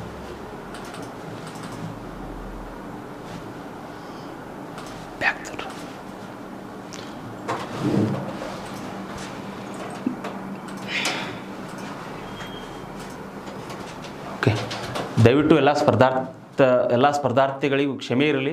ಕೆಲವೊಂದಿಷ್ಟು ಟೆಕ್ನಿಕಲ್ ಸಮಸ್ಯೆಯಿಂದಾಗಿ ಅಲ್ಲಿ ಸಮಸ್ಯೆ ಆಯಿತು. ಆ ಉದ್ದೇಶಕ್ಕೋಸ್ಕರ ಈಗ ಮುಂದುವರಿಯೋಣ.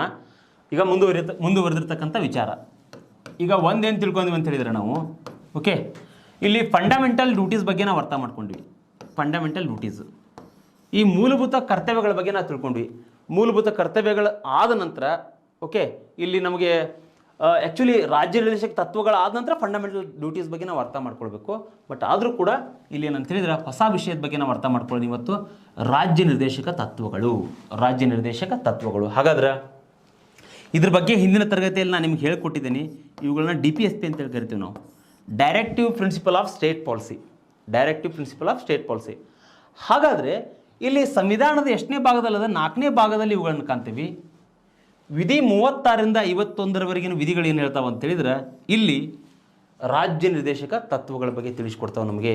36ರಿಂದ ಹಿಡ್ಕೊಂಡು 51ರವರೆಗಿನ ವಿಧಿಗಳು. ಹಾಗಾದರೆ ಇವುಗಳನ್ನು ಯಾವ ದೇಶದಿಂದ ತೆಗೆದುಕೊಂಡಿದ್ದೇವೆ ಅಂತ ಹೇಳಿದ್ರೆ, ಐರ್ಲೆಂಡ್ ದೇಶದಿಂದ ತೆಗೆದುಕೊಂಡಿದ್ದೇವೆ ನಾವು. Ireland constitution. ಐರ್ಲೆಂಡ್ ಕಾನ್ಸ್ಟಿಟ್ಯೂಷನ್ನು ಯಾವ ದೇಶದಿಂದ ತೆಗೆದುಕೊಂಡಿದೆ ಅಂತ ಹೇಳಿದ್ರೆ, ಸ್ಪೇನ್ದಿಂದ ತೆಗೆದುಕೊಂಡಿದೆ. ಸ್ಪ್ಯಾನಿಷ್ ಕಾನ್ಸ್ಟಿಟ್ಯೂಷನ್ ಇದ್ರೆ ತೆಗೆದುಕೊಂಡಿದೆ.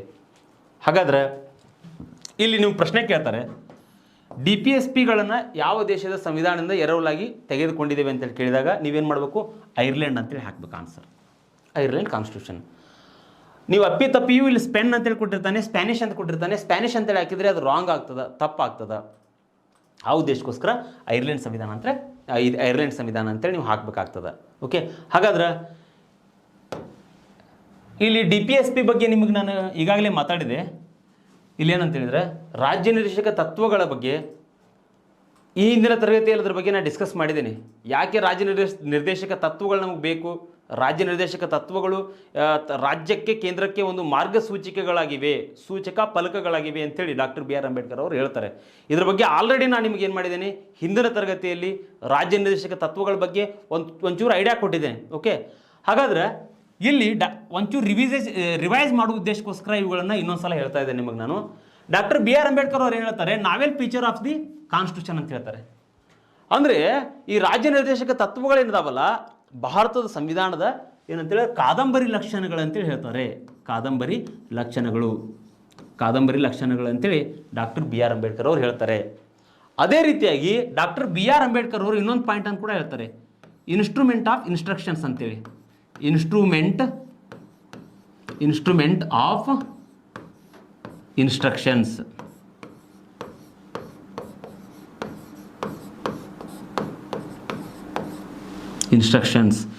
ಇನ್ಸ್ಟ್ರೂಮೆಂಟ್ ಆಫ್ ಇನ್ಸ್ಟ್ರಕ್ಷನ್ಸ್ ಅಂತ ಹೇಳಿದರೆ ಏನಂತ ಹೇಳಿದರೆ, ಇದು ಇಂಪಾರ್ಟೆಂಟ್ ಆಗ್ತದೆ ನೋಡ್ರಿ.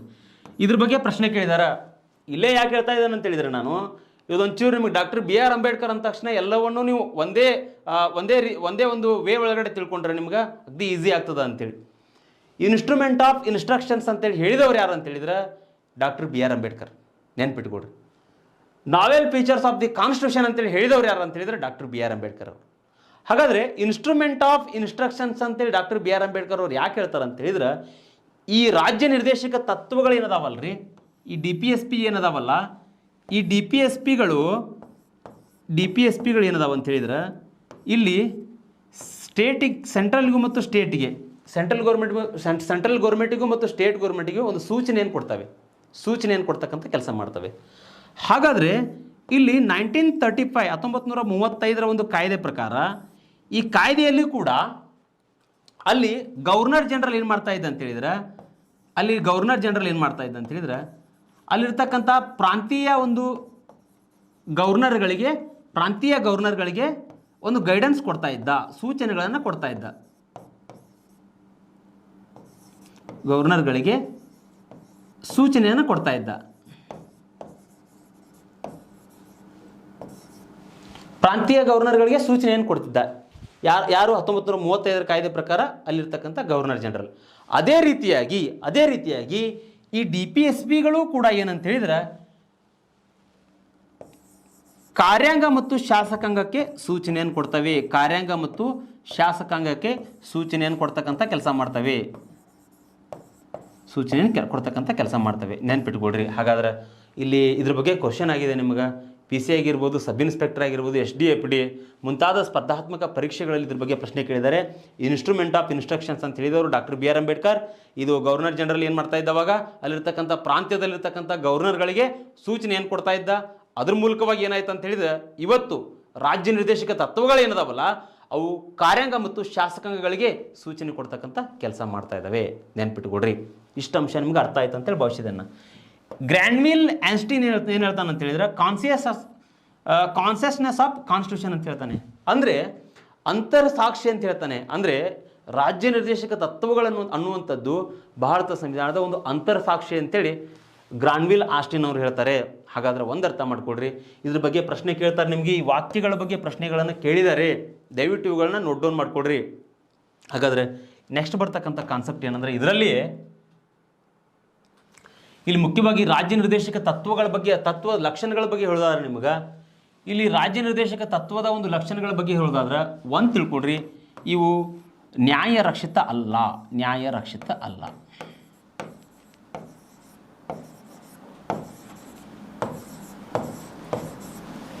ಏನು ಸರ್ ನ್ಯಾಯ ರಕ್ಷಿತ ಅಲ್ಲ ಅಂತ ಹೇಳಿದ್ರೆ, ಮತ್ತು ಅವಾಗಿನ ತರಗತಿ ಒಳಗಡೆ ಹಿಂದ್ಗಡೆ ಫಂಡಮೆಂಟಲ್ ಡ್ಯೂಟೀಸ್ ಹೇಳ್ಬೇಕಾದ್ರೆ ಇಲ್ರಿ ಒಂದು 50% ನೀವು ಸುಪ್ರೀಂ ಕೋರ್ಟ್ ಮತ್ತು ಹೈಕೋರ್ಟಿಗೆ ಹೋಗ್ಬೋದು ಅಂತ ಹೇಳಿದ್ರಿ. ಅದನ್ನು ಕೂಡ ನಿಮ್ಗೆ ನಾನು ಕ್ಲಾರಿಫೈ ಮಾಡ್ತೀನಿ, ನೆನ್ಪಿಟ್ಕೊಡ್ರಿ. ಇಲ್ಲಿ ನ್ಯಾಯ ರಕ್ಷಿತ ಅಲ್ಲ ಅಂತ ಹೇಳಿದ್ರೆ ಇಲ್ಲಿ ತಿಳ್ಕೊಡ್ರಿ, ಇಲ್ಲಿ ಸುಪ್ರೀಂ ಕೋರ್ಟ್ ಮತ್ತು ಹೈಕೋರ್ಟು ಏನಂತ ಹೇಳಿದ್ರೆ, ಇಲ್ಲಿ 32 ಆ್ಯಂಡ್ 226 ಪ್ರಕಾರ ನೀವೇನು ಮಾಡ್ಬೋದು ಅಂತ ಹೇಳಿದ್ರೆ, ಒಂದು ಮೂಲಭೂತ ಹಕ್ಕಿನ ಉಲ್ಲಂಘನೆ ಆದಾಗ ನೀವೇನು ಮಾಡ್ಬೋದು, ಅಪೀಲನ್ನು ಸಲ್ಲಿಸ್ಬೋದು. ಸುಪ್ರೀಂ ಕೋರ್ಟ್ಗೂ ಸಲ್ಲಿಸ್ಬೋದು, ಹೈಕೋರ್ಟ್ಗೂ ಸಲ್ಲಿಸ್ಬೋದು. ಬಟ್ ಇಲ್ಲಿ DPSP ಉಲ್ಲಂಘನೆ ಆಗಿದೆ ಅಂಥೇಳಿ, DPSP ಉಲ್ಲಂಘನೆ ಆಗಿದೆ ಅಂಥೇಳಿ ನೀವು ಹೋಗುವಂಗಿಲ್ಲ. ಇಲ್ಲಿ ಎಲ್ಲಿ ಹೋಗುವಂಗಿಲ್ಲ, ಸುಪ್ರೀಂ ಕೋರ್ಟ್ ಮತ್ತು ಹೈಕೋರ್ಟ್ನ ಮೊರೆ ಹೋಗುವಂಗಿಲ್ಲ. ಬಟ್ ಕೆಲವೊಂದಿಷ್ಟು ಸಂದರ್ಭದಲ್ಲಿ ಸುಪ್ರೀಂ ಕೋರ್ಟ್ ಕೂಡ ಏನು ಮಾಡಿದೆ ಅಂತೇಳಿದ್ರೆ ತೀರ್ಪನ್ನು ಕೊಟ್ಟಿದೆ. ಯಾವ ರೀತಿ ಅಂತೇಳಿದ್ರೆ, ಈಗ ನೋಡ್ರಿ, ಫಾರ್ ಎಕ್ಸಾಂಪಲ್ ನಿಮ್ಗೆ ಹೋಗೋಂಗಿಲ್ಲ ಅಂತ ಹೇಳಿದ್ರಿ, 21ನೇ ವಿಧಿ ಪ್ರಕಾರ ವೈಯಕ್ತಿಕ ಜೀವ ಸ್ವಾತಂತ್ರ್ಯದ ಬಗ್ಗೆ ಮಾತಾಡ್ತದ, ವೈಯಕ್ತಿಕ ಜೀವ ಸ್ವಾತಂತ್ರ್ಯದ ಬಗ್ಗೆ ಮಾತಾಡ್ತದ. ಅಲ್ಲಿ ಮೇನಕಾ ಗಾಂಧಿ ಕೇಸ್ನಲ್ಲಿ ಉಚಿತ ಕಾನೂನು ನೆರವು ಪ್ರತಿಯೊಬ್ಬ ವ್ಯಕ್ತಿ ಕೂಡ ಸಿಗಬೇಕಂತೇಳಿ ಹೇಳಲಾಗಿದೆ. ಓಕೆ, ಹಾಗಾದರೆ ಆ ಸಂದರ್ಭ ಬಂದರೆ ನೀವೇನು ಮಾಡ್ಬೋದು, ಹೈಕೋರ್ಟ್ನ ಮೊರೆ ಕೂಡ ಹೋಗ್ಬೋದು, ಸುಪ್ರೀಂ ಕೋರ್ಟ್ನ ಮೊರೆ ಕೂಡ ಹೋಗ್ಬೋದು. ಉಚಿತ ಮತ್ತು ಕಾನೂನು ನೆರವು, ಅದೇ ರೀತಿಯಾಗಿ 6 ರಿಂದ 14 ವರ್ಷದ ಪ್ರತಿಯೊಬ್ಬ ವ್ಯಕ್ತಿ ಕೂಡ ಏನಂತೇಳಿದ್ರೆ ಉಚಿತ ಮತ್ತು ಕಡ್ಡಾಯ ಶಿಕ್ಷಣ, ಅದು ಕೂಡ DPSPಯಲ್ಲಿ ಬರ್ತದೆ. ಅದ್ರ ಉಲ್ಲಂಘನೆ ಆದರೆ ನೀವೇನು ಮಾಡ್ಬೋದು, ಹೈಕೋರ್ಟ್ ಮೊರೆ ಹೋಗ್ಬೋದು, ಸುಪ್ರೀಂ ಕೋರ್ಟ್ನ ಮೊರೆ ಹೋಗ್ಬೋದು. ಜೊತೆಗೆ ಇಲ್ಲಿ ಇನ್ನೂ ಕೂಡ DPSPಯಲ್ಲಿ ಕೆಲವೊಂದಿಷ್ಟು ಅಂಶಗಳು ಬರ್ತವೆ. ಒಂದು ವೇಳೆ ಗರ್ಭಿಣಿ ಮಹಿಳೆ ಇದ್ದಾಳೆ, ಹೆರಿಗೆ ಭತ್ಯೆ ಕೊಡಬೇಕು ಅವಳಿಗೆ. ಒಂದು ವೇಳೆ ಹೆರಿಗೆ ಭತ್ಯೆ ನೀವು ಕೊಡಲಿಲ್ಲ ಅಂತೇಳಿದರೆ ಆ ಮಹಿಳೆ ಏನು ಮಾಡ್ಬೋದು, ಹೈಕೋರ್ಟ್ ಮತ್ತು ಸುಪ್ರೀಂ ಕೋರ್ಟ್ನ ಮೊರೆ ಹೋಗ್ಬೋದು. ಕೆಲವೊಂದಿಷ್ಟು ಕೇಸ್ಗಳಲ್ಲಿ ಹೈಕೋರ್ಟ್ ಮತ್ತು ಸುಪ್ರೀಂ ಕೋರ್ಟ್ ತೀರ್ಪನ್ನು ಕೊಟ್ಟಿದೆ. ಹೆರಿಗೆ ಮಹಿಳೆ ಒಂದು ವೇಳೆ ಆ ಹೆರಿಗೆ ಭತ್ಯೆಯನ್ನು ಪ್ರತಿಯೊಂದು ಸರ್ಕಾರದಲ್ಲಿ ಆಗಿರ್ಬೋದು, ಖಾಸಗಿ ಸಂಸ್ಥೆಯಲ್ಲಿ ಆಗಿರ್ಬೋದು, ಪ್ರತಿಯೊಬ್ಬರು ಕೂಡ ಕೊಡಲೇಬೇಕು. ಯಾಕಂತೇಳಿದರೆ ಅದು ಮಾನವೀಯ ನೆಲೆ ರೀ, ಅದು ಮಾನವೀಯತೆ ಆಧಾರದ ಮೇಲೆ ಕೊಡಲೇಬೇಕು. ಒಂದು ವೇಳೆ ಆ ರೀತಿ ಉಲ್ಲಂಘನೆ ಆದಾಗ ಅವಳು ಹೈಕೋರ್ಟ್ ಮತ್ತು ಸುಪ್ರೀಂ ಕೋರ್ಟ್ನ ಮೊರೆ ಹೋಗಿರ್ತಾಳೆ. ಕೆಲವೊಂದಿಷ್ಟು ಕೇಸ್ಗಳಲ್ಲಿ ಉಲ್ಲೇಖ ಅದ. ಹಾಗಾದರೆ ಇಲ್ಲೇನಾಗುತ್ತೆ, DPSP ಅಂತಕ್ಕಂಥದ್ದು 50% ಏನಾಗುತ್ತೆ, ಪಾಲನೆ ಆಗುತ್ತಲ್ರಿ, 50% ಪಾಲನೆ ಆಗ್ತದೆ. ಹೈಕೋರ್ಟ್ ಮತ್ತು ಸುಪ್ರೀಂ ಕೋರ್ಟ್ನ ಮೊರೆ ಹೋಗೋದ್ರ ಮೂಲಕವಾಗಿ ನ್ಯಾಯ ರಕ್ಷಿತ ಆಗ್ತದೆ, 50% ಆಗ್ತದೆ, ನೆನ್ಪಿಟ್ಕೊಡ್ರಿ. ಓಕೆ, ನ್ಯಾಯ ರಕ್ಷಿತ ಅಲ್ಲ. ಹಾಗಾದ್ರೆ ಇನ್ನು 2ನೇ ಪಾಯಿಂಟ್ ಏನಂತ ಹೇಳಿದ್ರೆ, ಇಲ್ಲಿ ರಾಜಕೀಯ ರಹಿತವಾಗಿರ್ತಕ್ಕಂಥದ್ದು.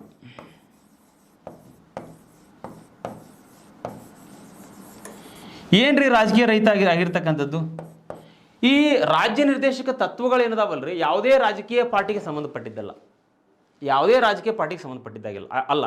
ಅಂದರೆ ಇದು NDA ಆಗಿರ್ಬೋದು, NDA it means BJP, INC ಆಗಿರ್ಬೋದು, ಕಾಂಗ್ರೆಸ್ಸು, ಆಮೇಲೆ ಇಲ್ಲಿ ಏನಂದ್ರೆ ರೀಜನಲ್ ಪಾರ್ಟೀಸ್ ಆಗಿರ್ಬೋದು. ಯಾವುದೇ ರಾಜಕೀಯ ಪಕ್ಷ ಇರಲ್ರಿ, ಯಾವುದೇ ರಾಜಕೀಯ ಪಕ್ಷಕ್ಕೂ ಕೂಡ ಇವು ಸಂಬಂಧಪಟ್ಟಿಲ್ಲ.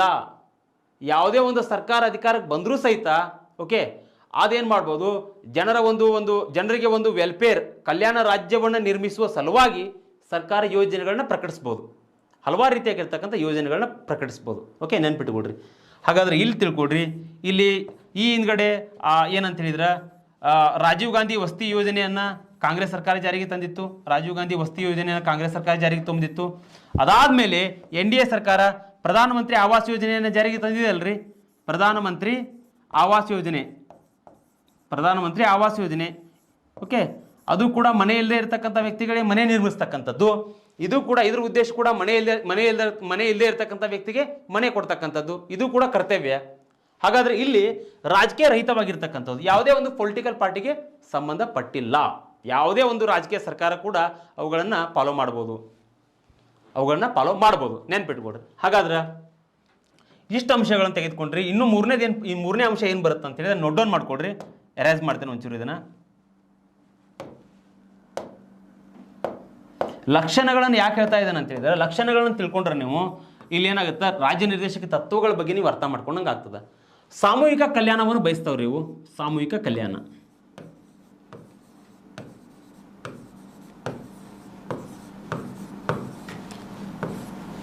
ಸಾಮೂಹಿಕ ಕಲ್ಯಾಣ ಅಂದ್ರೆ ಏನ್ರಿ ಇಲ್ಲಿ? ಸಾಮೂಹಿಕ ಕಲ್ಯಾಣ ಅಂತ ಹೇಳಿದ್ರೆ ಇಲ್ಲಿ ಯಾವುದೇ ಧರ್ಮ ಇಲ್ಲಿ ನೋಡ್ರಿ, ಯಾವುದೇ ಧರ್ಮ ಯಾವುದೇ ಜಾತಿ ಅಂತಕ್ಕಂಥದ್ದು ಬರೋದಿಲ್ಲರಿ ಇಲ್ಲಿ. ಒಂದು ಗೌರ್ಮೆಂಟ್, ಫಾರ್ ಎಕ್ಸಾಂಪಲ್ ಒಂದು ಗೌರ್ಮೆಂಟ್ ಇದೆ ಅಂತ ಹೇಳಿದರೆ, ಓಕೆ, ಇವತ್ತಿರ್ತಕ್ಕಂಥ ಗೌರ್ಮೆಂಟು DPSPಗಳನ್ನು ಜಾರಿಗೆ ತರುವ ನಿಟ್ಟಿನೊಳಗಡೆ ಪ್ರತಿಯೊಬ್ಬ ವ್ಯಕ್ತಿಯನ್ನು ಕೂಡ ಇಲ್ಲಿ ಗಮನವಹಿಸಬೇಕಾಗ್ತದೆ. ಪ್ರತಿಯೊಬ್ಬ ವ್ಯಕ್ತಿಯನ್ನು ಕೂಡ ಗಮನವಹಿಸಬೇಕಾಗ್ತದೆ. ಅದು ಯಾವುದೇ ಧರ್ಮದವನಾಗಿರ್ಬೋದು, ಯಾವುದೇ ಜಾತಿಯನ್ನಾಗಿರ್ಬೋದು, ಮಹಿಳೆ ಆಗಿರ್ಬೋದು, ಪುರುಷ ಆಗಿರ್ಬೋದು, ಎಲ್ಲರಿಗೂ ಕೂಡ ತನ್ನದೇ ಆಗಿರ್ತಕ್ಕಂಥ ಕೆಲವೊಂದಿಷ್ಟು ಕೊಡುಗೆಗಳನ್ನು, ತನ್ನದೇ ಆಗಿರ್ತಕ್ಕಂಥ ಯೋಜನೆಗಳನ್ನ ಕೊಡೋದ್ರ ಮೂಲಕವಾಗಿ ಸಾಮೂಹಿಕ ಕಲ್ಯಾಣವನ್ನು ಬಯಸ್ತಕ್ಕಂಥ ಕೆಲಸ ಪ್ರತಿಯೊಂದು ಸರ್ಕಾರ ಮಾಡಲೇಬೇಕು. ಅದಕ್ಕೆ ಡಾಕ್ಟರ್ BR ಅಂಬೇಡ್ಕರ್ ಅವರು ಹೇಳ್ತಾರೆ, ಒಂದು ವೇಳೆ ಈ ರಾಜ್ಯ ನಿರ್ದೇಶಕ ತತ್ವಗಳ ಅನುಗುಣವಾಗಿ ಸರ್ಕಾರ ಏನಾದರೂ ಕೆಲಸವನ್ನು ಮಾಡದೇ ಇದ್ರೆ ಏನಾಗುತ್ತೆ ಅಂತ ಹೇಳಿದ್ರೆ, ಅದು ಏನಾಗುತ್ತೆ ಅಂತ ಹೇಳಿದ್ರೆ ಅಲ್ಲಿ ನೆಕ್ಸ್ಟ್ ಗೌರ್ಮೆಂಟು ಬಿದ್ದು ಹೋಗ್ತದ. ಜನರ ಕಲ್ಯಾಣಕ್ಕೋಸ್ಕರ ಸರ್ಕಾರ ಸರಿಯಾಗಿ ಕೆಲಸ ಮಾಡಲಿಲ್ಲ ಅಂತ ಹೇಳಿದ್ರೆ ಜನ ಹೇಗೆ ಆಯ್ಕೆ ಮಾಡ್ತಾರೆ? ಅವ್ರನ್ನ ಆಯ್ಕೆ ಮಾಡೋದಿಲ್ಲ. ಜನ ಆಯ್ಕೆ ಮಾಡ್ಲಿಕ್ಕೆ ಸಾಧ್ಯನೇ ಇಲ್ಲ. ಓಕೆ, ಹಾಗಾದ್ರೆ ಇದು ಕೂಡ ಅರ್ಥ ಮಾಡ್ಕೊಂಡ್ರಿ ನೀವು, ಇದು ಕೂಡ ಅರ್ಥ ಮಾಡ್ಕೊಂಡ್ರಿ. ಓಕೆ, ಹಾಗಾದ್ರೆ ಇಷ್ಟು ಸಾಕು ನಿಮ್ಗೆ. ರಾಜ್ಯ ನಿರ್ದೇಶಕ ತತ್ವಗಳ ಲಕ್ಷಣಗಳ ಬಗ್ಗೆ ಇಷ್ಟು ತಿಳ್ಕೊಂಡ್ರಲ್ಲ ಸಾಕು. ಹಾಗಾದ್ರೆ ಈ ನೆಕ್ಸ್ಟ್ ಬರ್ತಕ್ಕಂಥದ್ದು ಕಾನ್ಸೆಪ್ಟ್ ಏನಂದ್ರೆ ಇವುಗಳ ವರ್ಗೀಕರಣ.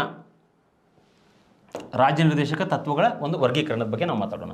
ಇಲ್ಲಿ ನೋಡ್ರಿ, ರಾಜ್ಯ ನಿರ್ದೇಶಕ ತತ್ವಗಳನ್ನು ನಾವೇನು ಮಾಡಿದ್ದೀವಿ, ಮೂರು ರೀತಿಯಾಗಿ ನಾವು ವರ್ಗೀಕರಣ ಮಾಡಿದ್ದೀವಿ. ಇದ್ರ ಬಗ್ಗೆ ಹೇಳ್ತೇನೆ ನಾನು. ಹೊಸ ರಾಜ್ಯ ನಿರ್ದೇಶಕ ತತ್ವಗಳಂತ ಹೇಳಿದ್ರೆ ನಿಮಗೆ ಹೊಸದಾಗಿ ಕೆಲವೊಂದಿಷ್ಟು ರಾಜ್ಯ ನಿರ್ದೇಶಕ ತತ್ವಗಳನ್ನು ಸರ್ಕಾರ ಆ್ಯಡ್ ಮಾಡಿದೆ. ಓಕೆ, ಅದ್ರ ಬಗ್ಗೆ ನಾನು ಮಾತಾಡ್ತೇನೆ. ಬಟ್ ಪ್ರಶ್ನೆ ಕೇಳಿದರೆ ನಿಮಗೆ ರಾಜ್ಯ ನಿರ್ದೇಶಕ ತತ್ವಗಳ ವರ್ಗೀಕರಣದ ಬಗ್ಗೆ ಪ್ರಶ್ನೆ ಕೇಳಿದರೆ ಮೂರು ರೀತಿಯಲ್ಲಿ ರಾಜ್ಯ ನಿರ್ದೇಶಕ ತತ್ವಗಳನ್ನು ವರ್ಗೀಕರಣ ಮಾಡಲಾಗಿದೆ. ಅದರಲ್ಲಿ ಒಂದನೇದೇನೆಂದ್ರೆ ಸಮಾಜವಾದಿ ತತ್ವಗಳು, ಎರಡನೇದು ಗಾಂಧಿಯನ್ ಪ್ರಿನ್ಸಿಪಲ್ಸ್, ಮೂರನೇದು ಲಿಬರಲ್ ಪ್ರಿನ್ಸಿಪಲ್ಸ್, ಉದಾರವಾದಿ ತತ್ವಗಳು. ಹಾಗಾದ್ರೆ ಈ ಮೂರು ತತ್ವಗಳ ಬಗ್ಗೆ ನಾವೇನು ಮಾಡೋಣ, ಅರ್ಥ ಮಾಡ್ಕೊಳ್ತಾ ಹೋಗೋಣ. ಇಲ್ಲಿ ನೋಡ್ರಿ, ಒಂದನೇದು ಸಮಾಜವಾದಿ ತತ್ವಗಳು. ಸಮಾಜವಾದಿ ತತ್ವಗಳನ್ನು ಹೇಳುವುದಕ್ಕಿಂತ ಮುಂಚೆ ನಿಮಗೆ ಏನು ಕ್ಲಾರಿಫೈ ಮಾಡ್ತಾನೆ ಅಂತ ಹೇಳಿದರೆ, ನಾನು ಆರ್ಟಿಕಲ್ 36 ಬಗ್ಗೆ ಕ್ಲಾರಿಫೈ ಮಾಡ್ತೇನೆ. ಯಾಕಂತೇಳಿದರೆ ಇದು ಕೂಡ DPSPಯಲ್ಲಿ ಬರ್ತಕ್ಕಂಥ ಒಂದು ಆರ್ಟಿಕಲ್. ಇಲ್ಲಿ ನೋಡ್ರಿ, ಆರ್ಟಿಕಲ್ 36 ಬಗ್ಗೆ ಹೇಳುವುದಕ್ಕಿಂತ ಮುಂಚೆ ನಿಮಗೆ ಏನು ಕ್ಲಾರಿಫೈ ಮಾಡ್ತೇನೆ ಅಂತ ಹೇಳಿದರೆ, ನಾನು ಆರ್ಟಿಕಲ್ 12 ಕ್ಲಾರಿಫೈ ಮಾಡ್ತೇನೆ. 12ನೇ ವಿಧಿ ಕ್ಲಾರಿಫೈ ಮಾಡ್ತೇನೆ. 12ನೇ ವಿಧಿಯನ್ನೇ ಯಾಕೆ ಹೇಳ್ತಾ ಇದ್ರಿ ಸರ್ ಅಂತ ಹೇಳಿದ್ರೆ, ಇಲ್ಲಿ 12ನೇ ವಿಧಿ ಏನು ಹೇಳುತ್ತೆ ಅಂತ ಹೇಳಿದ್ರೆ, ಇಲ್ಲಿ ರಾಜ್ಯ ಸರ್ಕಾರ ಆಗಿರ್ಬೋದು, ಸ್ಟೇಟ್ ಗೌರ್ಮೆಂಟ್ ಆಗಿರ್ಬೋದು, ಸೆಂಟ್ರಲ್ ಗೌರ್ಮೆಂಟ್ ಆಗಿರ್ಬೋದು, ಲೋಕಲ್ ಗೌರ್ಮೆಂಟ್ ಆಗಿರ್ಬೋದು, ಸಂಸತ್ತಿನ ಅಧೀನದಲ್ಲಿ, ಪಾರ್ಲಿಮೆಂಟ್ ಅಧೀನದಲ್ಲಿ ಕಾರ್ಯನಿರ್ವಹಿಸ್ತಕ್ಕಂಥ ಯಾವುದೇ ವ್ಯಕ್ತಿ ಆಗಿರ್ಬೋದು, ಅವನನ್ನು ಏನಂತ ಕರಿತೇವ್ರು ನಾವು? ರಾಜ್ಯ ಅಂತೇಳಿ ಕರಿತೇವೆ.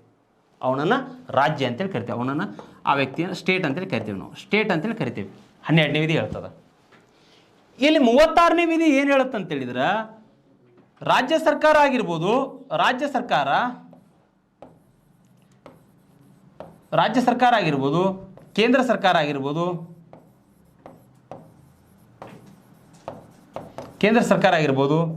ಸ್ಥಳೀಯ ಸರ್ಕಾರ ಆಗಿರ್ಬೋದು, ಪ್ರಾಧಿಕಾರ ಆಗಿರ್ಬೋದು, ಇವು 4ರ ಬಗ್ಗೆ ಹೇಳಿದ್ನಲ್ಲ, ಇವುಗಳಿಗೆ ಗೈಡೆನ್ಸ್ ಕೊಡ್ತಕ್ಕಂಥ ಕೆಲಸ ಮಾಡ್ತದೆ 36ನೇ ವಿಧಿ. ಅಂದರೆ ಈ DPSPಗಳಿಗೆ ಅನುಗುಣವಾಗಿ DPSPಗಳು ಏನು ಮಾಡ್ತಾವೆ ಅಂತ ಹೇಳಿದ್ರೆ, ಇಲ್ಲಿ ಈ 4 ಸಂಸ್ಥೆಗಳಿಗೆ ಏನು ಮಾಡ್ತಾ ಇದ್ದಾವೆ ಅಂತ ಹೇಳಿದ್ರೆ ಗೈಡೆನ್ಸ್ ಕೊಡ್ತವೆ. ರಾಜ್ಯ ಸರ್ಕಾರ ನೀವೇನು ಮಾಡ್ಬೇಕಪ್ಪ, ಏನು ಮಾಡಬೇಕು, ಇಲ್ಲಿರ್ತಕ್ಕಂಥ ರಾಜ್ಯದಲ್ಲಿರ್ತಕ್ಕಂಥ ಜನರಿಗೆ ಏನೆಲ್ಲ ಸಮಸ್ಯೆಗಳಿದಾವ, ಆ ಸಮಸ್ಯೆಗಳ ಆಧಾರದ ಮೇಲೆ ನೀವೇನು ಮಾಡಬೇಕು, ಕಾರ್ಯಕ್ರಮಗಳನ್ನು ರೂಪಿಸಬೇಕು. ಅದೇ ರೀತಿಯಾಗಿ ಕೇಂದ್ರ ಕೂಡ ಹಂಗೆ ಮಾಡಬೇಕು. ಸ್ಥಳೀಯ ಸರ್ಕಾರ, ಲೋಕಲ್ ಗೌರ್ಮೆಂಟ್ ಕೂಡ ಅದೇ ರೀತಿಯಾಗಿ ಮಾಡಬೇಕು. ಅವಾಗ ಏನಾಗುತ್ತೆ ಅಂತ ಹೇಳಿದ್ರೆ, ರಾಜ್ಯ ನಿರ್ದೇಶಕ ತತ್ವಗಳ ಒಂದು ಅನುಷ್ಠಾನ ಸರಿ ರೂಪದೊಳಗಡೆ ಆಗ್ತದ. ಇಲ್ಲ ಅಂತೇಳಿದ್ರೆ, ರಾಜ್ಯ ನಿರ್ದೇಶಕ ತತ್ವಗಳನ್ನು ಏನಾದರೂ ಇವ್ರು ಜಾರಿಗೆ ತರಲಿಲ್ಲ ಅಂತೇಳಿದ್ರೆ ಅದೇನಾಗುತ್ತೆ ಅಂತ ಹೇಳಿದ್ರೆ, ನೆಕ್ಸ್ಟ್ ಬರ್ತಕ್ಕಂಥ ಎಲೆಕ್ಷನ್ಸ್ನಲ್ಲಿ ಜನರು ಸರಿಯಾಗಿ ಪಾಠ ಕಲಿಸ್ತಾರೆ. ಅದನ್ನು ಡಾಕ್ಟರ್ BR ಅಂಬೇಡ್ಕರ್ ಅವರೇ ಹೇಳ್ಬಿಟ್ಟಿದ್ದಾರೆ, ನೆನ್ಪಿಟ್ಕೊಳ್ರಿ. ಹಾಗಾದ್ರೆ 37ನೇ ವಿಧಿ ಏನು ಹೇಳುತ್ತೆ ಅಂತ ಹೇಳಿದ್ರೆ, ಒಂದು ವೇಳೆ ನೀವು DPSPಯನ್ನು ಉಲ್ಲಂಘನೆ ಮಾಡಿದರೆ ನ್ಯಾಯಾಲಯದ ಮೊರೆಯನ್ನು ಹೋಗುವಂಗಿಲ್ಲ. DPSPಯನ್ನು ಉಲ್ಲಂಘನೆ ಮಾಡಿದರೆ ನ್ಯಾಯಾಲಯ ರಕ್ಷಣೆ ಇಲ್ಲ, ಇದಕ್ಕೆ ನ್ಯಾಯಾಲಯದ ರಕ್ಷಣೆಯನ್ನು ಕೊಟ್ಟಿಲ್ಲ. ನೆನ್ಪಿಟ್ಕೊಡ್ರಿ. ಇದೆಲ್ಲಿ ಬರುತ್ತೆ? ಆರ್ಟಿಕಲ್ 37ನಲ್ಲಿ ಬರ್ತದೆ. ಓಕೆ, ಹಾಗಾದ್ರೆ ನೆಕ್ಸ್ಟ್ ಬರ್ತಕ್ಕಂಥ ಅಂಶ ಏನಂತ ಹೇಳಿದ್ರೆ, ಇಲ್ಲಿ 38ನೇ ವಿಧಿ. ಓಕೆ, 38ನೇ ವಿಧಿ ಏನು ಹೇಳುತ್ತೆ ಅಂತ ಹೇಳಿದ್ರೆ, ಇಲ್ಲಿ ಸಾಮಾಜಿಕ ಆರ್ಥಿಕ ರಾಜಕೀಯ ಜನರ ಕಲ್ಯಾಣ. ಏನಪ್ಪ ಇದು ಸಾಮಾಜಿಕ ಆರ್ಥಿಕ ರಾಜಕೀಯ ಜನರ ಕಲ್ಯಾಣ ಅಂತ ಹೇಳಿದ್ರೆ, ಇಲ್ಲಿ ರಾಜ್ಯ ನಿರ್ದೇಶಕ ತತ್ವಗಳಲ್ಲಿ ಏನು ಹೇಳಲಾಗಿದೆ ಅಂತ ಹೇಳಿದ್ರೆ, ಪ್ರತಿಯೊಬ್ಬ ವ್ಯಕ್ತಿಯನ್ನು ಕೂಡ ಸಾಮಾಜಿಕವಾಗಿ, ಆರ್ಥಿಕವಾಗಿ, ರಾಜಕೀಯವಾಗಿ ಅವನನ್ನು ಏನು ಮಾಡ್ಬೋದು, ಗ್ರೌತ್ ಮಾಡ್ಬೇಕು. ನಾವು ಯಾವ ರೀತಿ ಗ್ರೌತ್ ಮಾಡ್ಬೇಕಪ್ಪ? ನಮ್ಮಲ್ಲಿ ಸೋಷಿಯಲ್ ಸಿಸ್ಟಮ್ ಯಾವ ರೀತಿ ಇತ್ತು ಬಿಫೋರ್ ಇಂಡಿಪೆಂಡೆನ್ಸ್ ಡೇ? ಬ್ರಹ್ಮನ ತಲೆಯಿಂದ ಹುಟ್ಟಿರ್ತಕ್ಕಂಥವನು ಬ್ರಾಹ್ಮಣ, ಬ್ರಹ್ಮನ ಬಾವುಗಳಿಂದ ಹುಟ್ಟಿರ್ತಕ್ಕಂಥವನು ಯಾರು ಬ್ರಹ್ಮನ ಬಾವುಗಳಿಂದ ಹುಟ್ಟಿರ್ತಕ್ಕಂಥವನು ಕ್ಷತ್ರಿಯ, ಬ್ರಹ್ಮನ ತೊಡೆಗಳಿಂದ ಹುಟ್ಟಿರ್ತಕ್ಕಂಥವನು ವೈಶ್ಯ, ಬ್ರಹ್ಮನ ಪಾದಗಳಿಂದ ಹುಟ್ಟಿರ್ತಕ್ಕಂಥವನು ಶೂದ್ರ. ಈ ರೀತಿ ನಮ್ಮಲ್ಲಿ ವೈದಿಕ್ ಕಲ್ಚರ್ನಲ್ಲಿ ಈ ರೀತಿ ಸಿಸ್ಟಮ್ ಇತ್ತು. ಬಟ್ ಇವಾಗ ಆ ರೀತಿ ಇಲ್ಲ. ಸಾಮಾಜಿಕವಾಗಿ ಒಬ್ಬ ವ್ಯಕ್ತಿಯನ್ನು ನಾವೇನು ಮಾಡಬೇಕು, ಗ್ರೌತ್ ಮಾಡ್ಬೇಕಂತ ಹೇಳಿದ್ರೆ ಇಲ್ಲಿ ಯಾವುದೇ ಜಾತಿ ಧರ್ಮಗಳನ್ನು ನೋಡಬಾರ್ದು, ಯಾವುದೇ ಜಾತಿ ಧರ್ಮಗಳನ್ನು ನೋಡಬಾರ್ದು. ಯಾವ ಧರ್ಮದವರು, ಯಾವ ಜಾತಿಯವರು, ದಮನಿತ ಸಮುದಾಯಗಳು ಶತಮಾನಗಳಿಂದಲೂ ಕೂಡ ಶೋಷಣೆಗೆ ಒಳಪಟ್ಟಿದ್ದಾರೆ, ಅವುಗಳಿಗೆ ಸಂಬಂಧಪಟ್ಟಂತೆ ಸರ್ಕಾರ ಕಾರ್ಯಕ್ರಮಗಳನ್ನು ರೂಪಿಸ್ಬೋದು, ಅವರನ್ನು ಮೇಲಕ್ಕೆ ಎತ್ತಬಹುದು. ಅದೇನಾಗುತ್ತೆ, ಸೋಷಿಯಲ್ ಗ್ರೋತ್ ಆಗುತ್ತೆ. ಇನ್ನು ಆರ್ಥಿಕವಾಗಿ ಏನಂತ ಹೇಳಿದ್ರೆ ಇವತ್ತು ನೋಡ್ರಿ, SDG ಅಂತೇಳಿ ಮಾತಾಡ್ತೇವೆ ನಾವು. SDG ಅಂದರೆ ಇವತ್ತು ಬಳಸ್ತಕ್ಕಂಥ ನೀವೇನು ಕೆಲವೊಂದಿಷ್ಟು ಪೆಟ್ರೋಲಿಯಂ ಉತ್ಪನ್ನಗಳಾಗಿರ್ಬೋದು, ನೈಸರ್ಗಿಕ ಸಂಪನ್ಮೂಲಗಳನ್ನಾಗಿರ್ಬೋದು, ಅವುಗಳನ್ನು ಮುಂದಿನ ಪೀಳಿಗೆಗೆ ಕೂಡ ನೀವು ಉಳಿಸ್ಬೇಕು. ಅದನ್ನು ನೀವೇನು ಕರಿತೀವಿ, ಸಸ್ಟೈನೇಬಲ್ ಡೆವಲಪ್ಮೆಂಟ್ ಗ್ರೌತ್ ಅಂತೇಳಿ ಕರಿತೀವಿ. ಅದನ್ನು ನಾವು ಆರ್ಥಿಕವಾಗಿ ಸರ್ಕಾರ ಅವುಗಳನ್ನು ಮಾಡ್ತಕ್ಕಂಥ ಕೆಲಸ ಮಾಡಬೇಕು. ಇವತ್ತಿನ ಪೀಳಿಗೆಗೆ ಪೆಟ್ರೋಲ್ ಎಲ್ಲ ಖಾಲಿ ಆಯಿತು, ಇವತ್ತಿನ ಪೀಳಿಗೆ ಡೀಸೆಲ್ ಎಲ್ಲ ಖಾಲಿ ಆಯಿತು ಅಂತ ಹೇಳಿದ್ರೆ ಮುಂದೆ ಬರ್ತಕ್ಕಂಥ ಮುಂದೆ ಬರ್ತಕ್ಕಂಥ ಪೀಳಿಗೆಗೆ ನೀವು ಏನು ಉಳಿಸಿದಂಗೆ ಆಗ್ತದೆ, ಅವುಗಳನ್ನು ನೋಡ್ತಕ್ಕಂಥ ಕೆಲಸ ಸರ್ಕಾರ ಮಾಡಬೇಕು. 38ನೇ ವಿಧಿಯಲ್ಲಿ ಹೇಳ್ತದೆ. ಇನ್ನು ರಾಜಕೀಯವಾಗಿ ಅಂತ ಹೇಳಿದ್ರೆ ಪ್ರತಿಯೊಬ್ಬ ವ್ಯಕ್ತಿ ಕೂಡ ಇಲ್ಲೇನು ವೋಟ್ ಮಾಡ್ತಕ್ಕಂಥ ಪವರ್ ಹೊಂದಿದ್ದಾನೆ. ಪ್ರತಿಯೊಬ್ಬ ವ್ಯಕ್ತಿ ಕೂಡ ರಾಜಕೀಯ ಎಲೆಕ್ಷನ್ಸ್ಗಳಲ್ಲಿ ಕನ್ಸೆಪ್ಟ್ ಮಾಡ್ಬೋದು.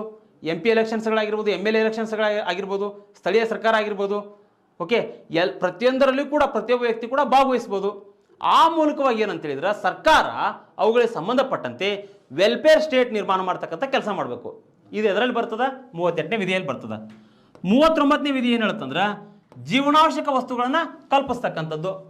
ಜೀವನಾವಶ್ಯಕ ವಸ್ತುಗಳು ಅಂತ ಹೇಳಿದ್ರೆ ಏನ್ರಿ, basic needs is very important for ಪ್ರತಿಯೊಬ್ಬ ವ್ಯಕ್ತಿ ಕೂಡ. ಬೇಸಿಕ್ ನೀಡ್ಸ್ ಬೇಕೇ ಬೇಕು.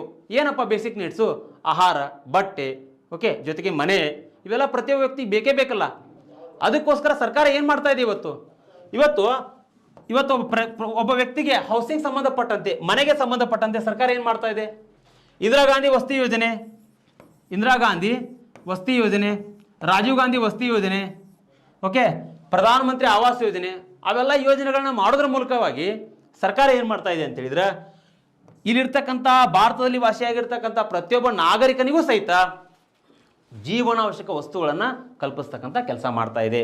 ಅದ್ರ ಜೊತೆಗೆ ಇಲ್ಲಿರ್ತಕ್ಕಂಥ ಪ್ರತಿಯೊಬ್ಬ ವ್ಯಕ್ತಿ ಕೂಡ ಉಚಿತ ಕಾನೂನು ನೆರವನ್ನು ನೀಡೋದ್ರ ಮೂಲಕವಾಗಿ ಕಾನೂನಿನ ಅರಿವನ್ನು ಮೂಡಿಸ್ತಕ್ಕಂಥ ಕೆಲಸ ಸರ್ಕಾರ ಮಾಡಬೇಕು. ಹಾಗಾದ್ರೆ ಇದು ಕೂಡ 39ನೇ ವಿಧಿ ಕೂಡ ನಿಮ್ಗೆ ಅರ್ಥ ಆಗಿದೆ ಅಂತೇಳಿ ನಾನು ಭಾವಿಸ್ತೇನೆ. ಈ ನೆಕ್ಸ್ಟ್ ಬರ್ತಕ್ಕಂಥದ್ದು 39A. ಇದು ಇಂಪಾರ್ಟೆಂಟ್ ಆಗ್ತದೆ ನೋಡ್ರಿ. ಇದ್ರ ಬಗ್ಗೆ ಪ್ರಶ್ನೆ ಕೇಳಿದ್ದಾರೆ. 39ನೇ ವಿಧಿ ಏನು ಹೇಳುತ್ತೆ ಅಂತ ಹೇಳಿದ್ರೆ ಉಚಿತ ಕಾನೂನು ಸಲಹೆ. ಇಲ್ಲಿ ನೋಡ್ರಿ, ಉಚಿತ ಕಾನೂನು ಸಲಹೆಗೆ ಸಂಬಂಧಪಟ್ಟಂತೆ ಸುಪ್ರೀಂ ಕೋರ್ಟ್ ಕೂಡ ಸರ್ಕಾರಕ್ಕೆ ಚಾಟಿ ಬೀಸ್ತಕ್ಕಂಥ ಕೆಲಸ ಮಾಡಿದೆ. ಯಾವ ರೀತಿ ಅಂತ ಹೇಳಿದ್ರೆ ಒಂದು ಕೇಸ್ ಬರ್ತದೆ. ಆ ಕೇಸ್ನಲ್ಲಿ ಏನಾಗಿದೆ ಅಂತ ಹೇಳಿದ್ರೆ ಇಲ್ಲಿ ಆ ಕೈದಿಗಳೇನು ಜೈಲಿನಲ್ಲಿರ್ತಕ್ಕಂಥ ಕೈದಿಗಳಿಗೆ ಅವ್ರಿಗೂ ಕೂಡ ಕಾನೂನಿನ ನೆರವನ್ನು ನೀಡಬೇಕಾಗ್ತದೆ ರೀ. ನಾವು ಕಾನೂನಿನ ಒಂದು ನೆರವು ನೀಡಬೇಕಾಗ್ತದೆ. ಕಾನೂನಿನ ಒಂದು ಗೈಡೆನ್ಸನ್ನು ಪ್ರತಿಯೊಬ್ಬ ವ್ಯಕ್ತಿ ಕೂಡ ಬೇಕೇ ಬೇಕು. ಆ ಉದ್ದೇಶಕ್ಕೋಸ್ಕರ ಅವನಿಗೆ ಉಚಿತವಾಗಿ ಸರ್ಕಾರ ಆ ಕಾನೂನನ್ನು ಕಲ್ಪಿಸ್ತಕ್ಕಂಥ ಕೆಲಸ ಮಾಡಲೇಬೇಕು. ಅದು ಎದರಲ್ಲಿ ಬರ್ತದೆ? 39ನೇ ವಿಧಿಯಲ್ಲಿ ಬರ್ತದೆ. ಓಕೆ, ಹಾಗಾದ್ರೆ ಇನ್ನು ನೆಕ್ಸ್ಟ್ ಬರ್ತಕ್ಕಂಥದ್ದು ಏನಂದ್ರೆ ವಿಧಿ 41 ಏನಂತ ಹೇಳಿದ್ರೆ ಇಲ್ಲಿ ವೃದ್ಧರಿಗೆ, ರೋಗಿಗಳಿಗೆ, ಮಹಿಳೆಯರಿಗೆ ಆರ್ಥಿಕ ಸಹಾಯವನ್ನು ಮಾಡ್ತಕ್ಕಂಥದ್ದು. ಹೌದಲ್ವಾ? ಇಲ್ಲಿ ನೋಡ್ರಿ, ಈ ರಾಜ್ಯ ನಿರ್ದೇಶಕ ತತ್ವಗಳೇನದಾವಲ್ಲ ಇವುಗಳನ್ನ ಡಿಬೇಟ್ ಮುಖಾಂತರ ತೆಗೆದುಕೊಂಡು ಹೋಗ್ಬೇಕು. ಡಿಬೇಟ್ ಮುಖಾಂತರನೇ ತಿಳ್ಕೊಳ್ಬೇಕು ಇವುಗಳನ್ನ. ಅಂದ್ರೆ ಏನಾಗುತ್ತೆ, ಅರ್ಥ ಆಗುತ್ತೆ ನಿಮಗೆ. ಓಕೆ, ಇಲ್ಲೇನಪ್ಪ ವೃದ್ಧರಿಗೆ, ರೋಗಿಗಳಿಗೆ, ಮಹಿಳೆಯರಿಗೆ ಆರ್ಥಿಕ ಸಹಾಯ ಮಾಡ್ತಕ್ಕಂಥದ್ದು. ಹೌದ್ರಿ, ಸರ್ಕಾರದ ಕರ್ತವ್ಯ ಅದು. ಫಾರ್ ಎಕ್ಸಾಂಪಲ್, ವೃದ್ಧರಿದ್ದಾರೆ, ವಯಸ್ಸಾದಂಥವ್ರಿದ್ದಾರೆ, ಸರ್ಕಾರ ಏನು ಮಾಡ್ತಾ ಇದೆ ಇವತ್ತು? ವೃದ್ಧರಿಗೆ ಪೆನ್ಷನ್ಸ್ಗಳನ್ನು ಕೊಡ್ತಾ ಇದೆಯಲ್ರಿ, ವೃದ್ಧಾಪ್ಯ ವೇತನವನ್ನು ಕೊಡ್ತಾ ಇದೆಯಲ್ಲ.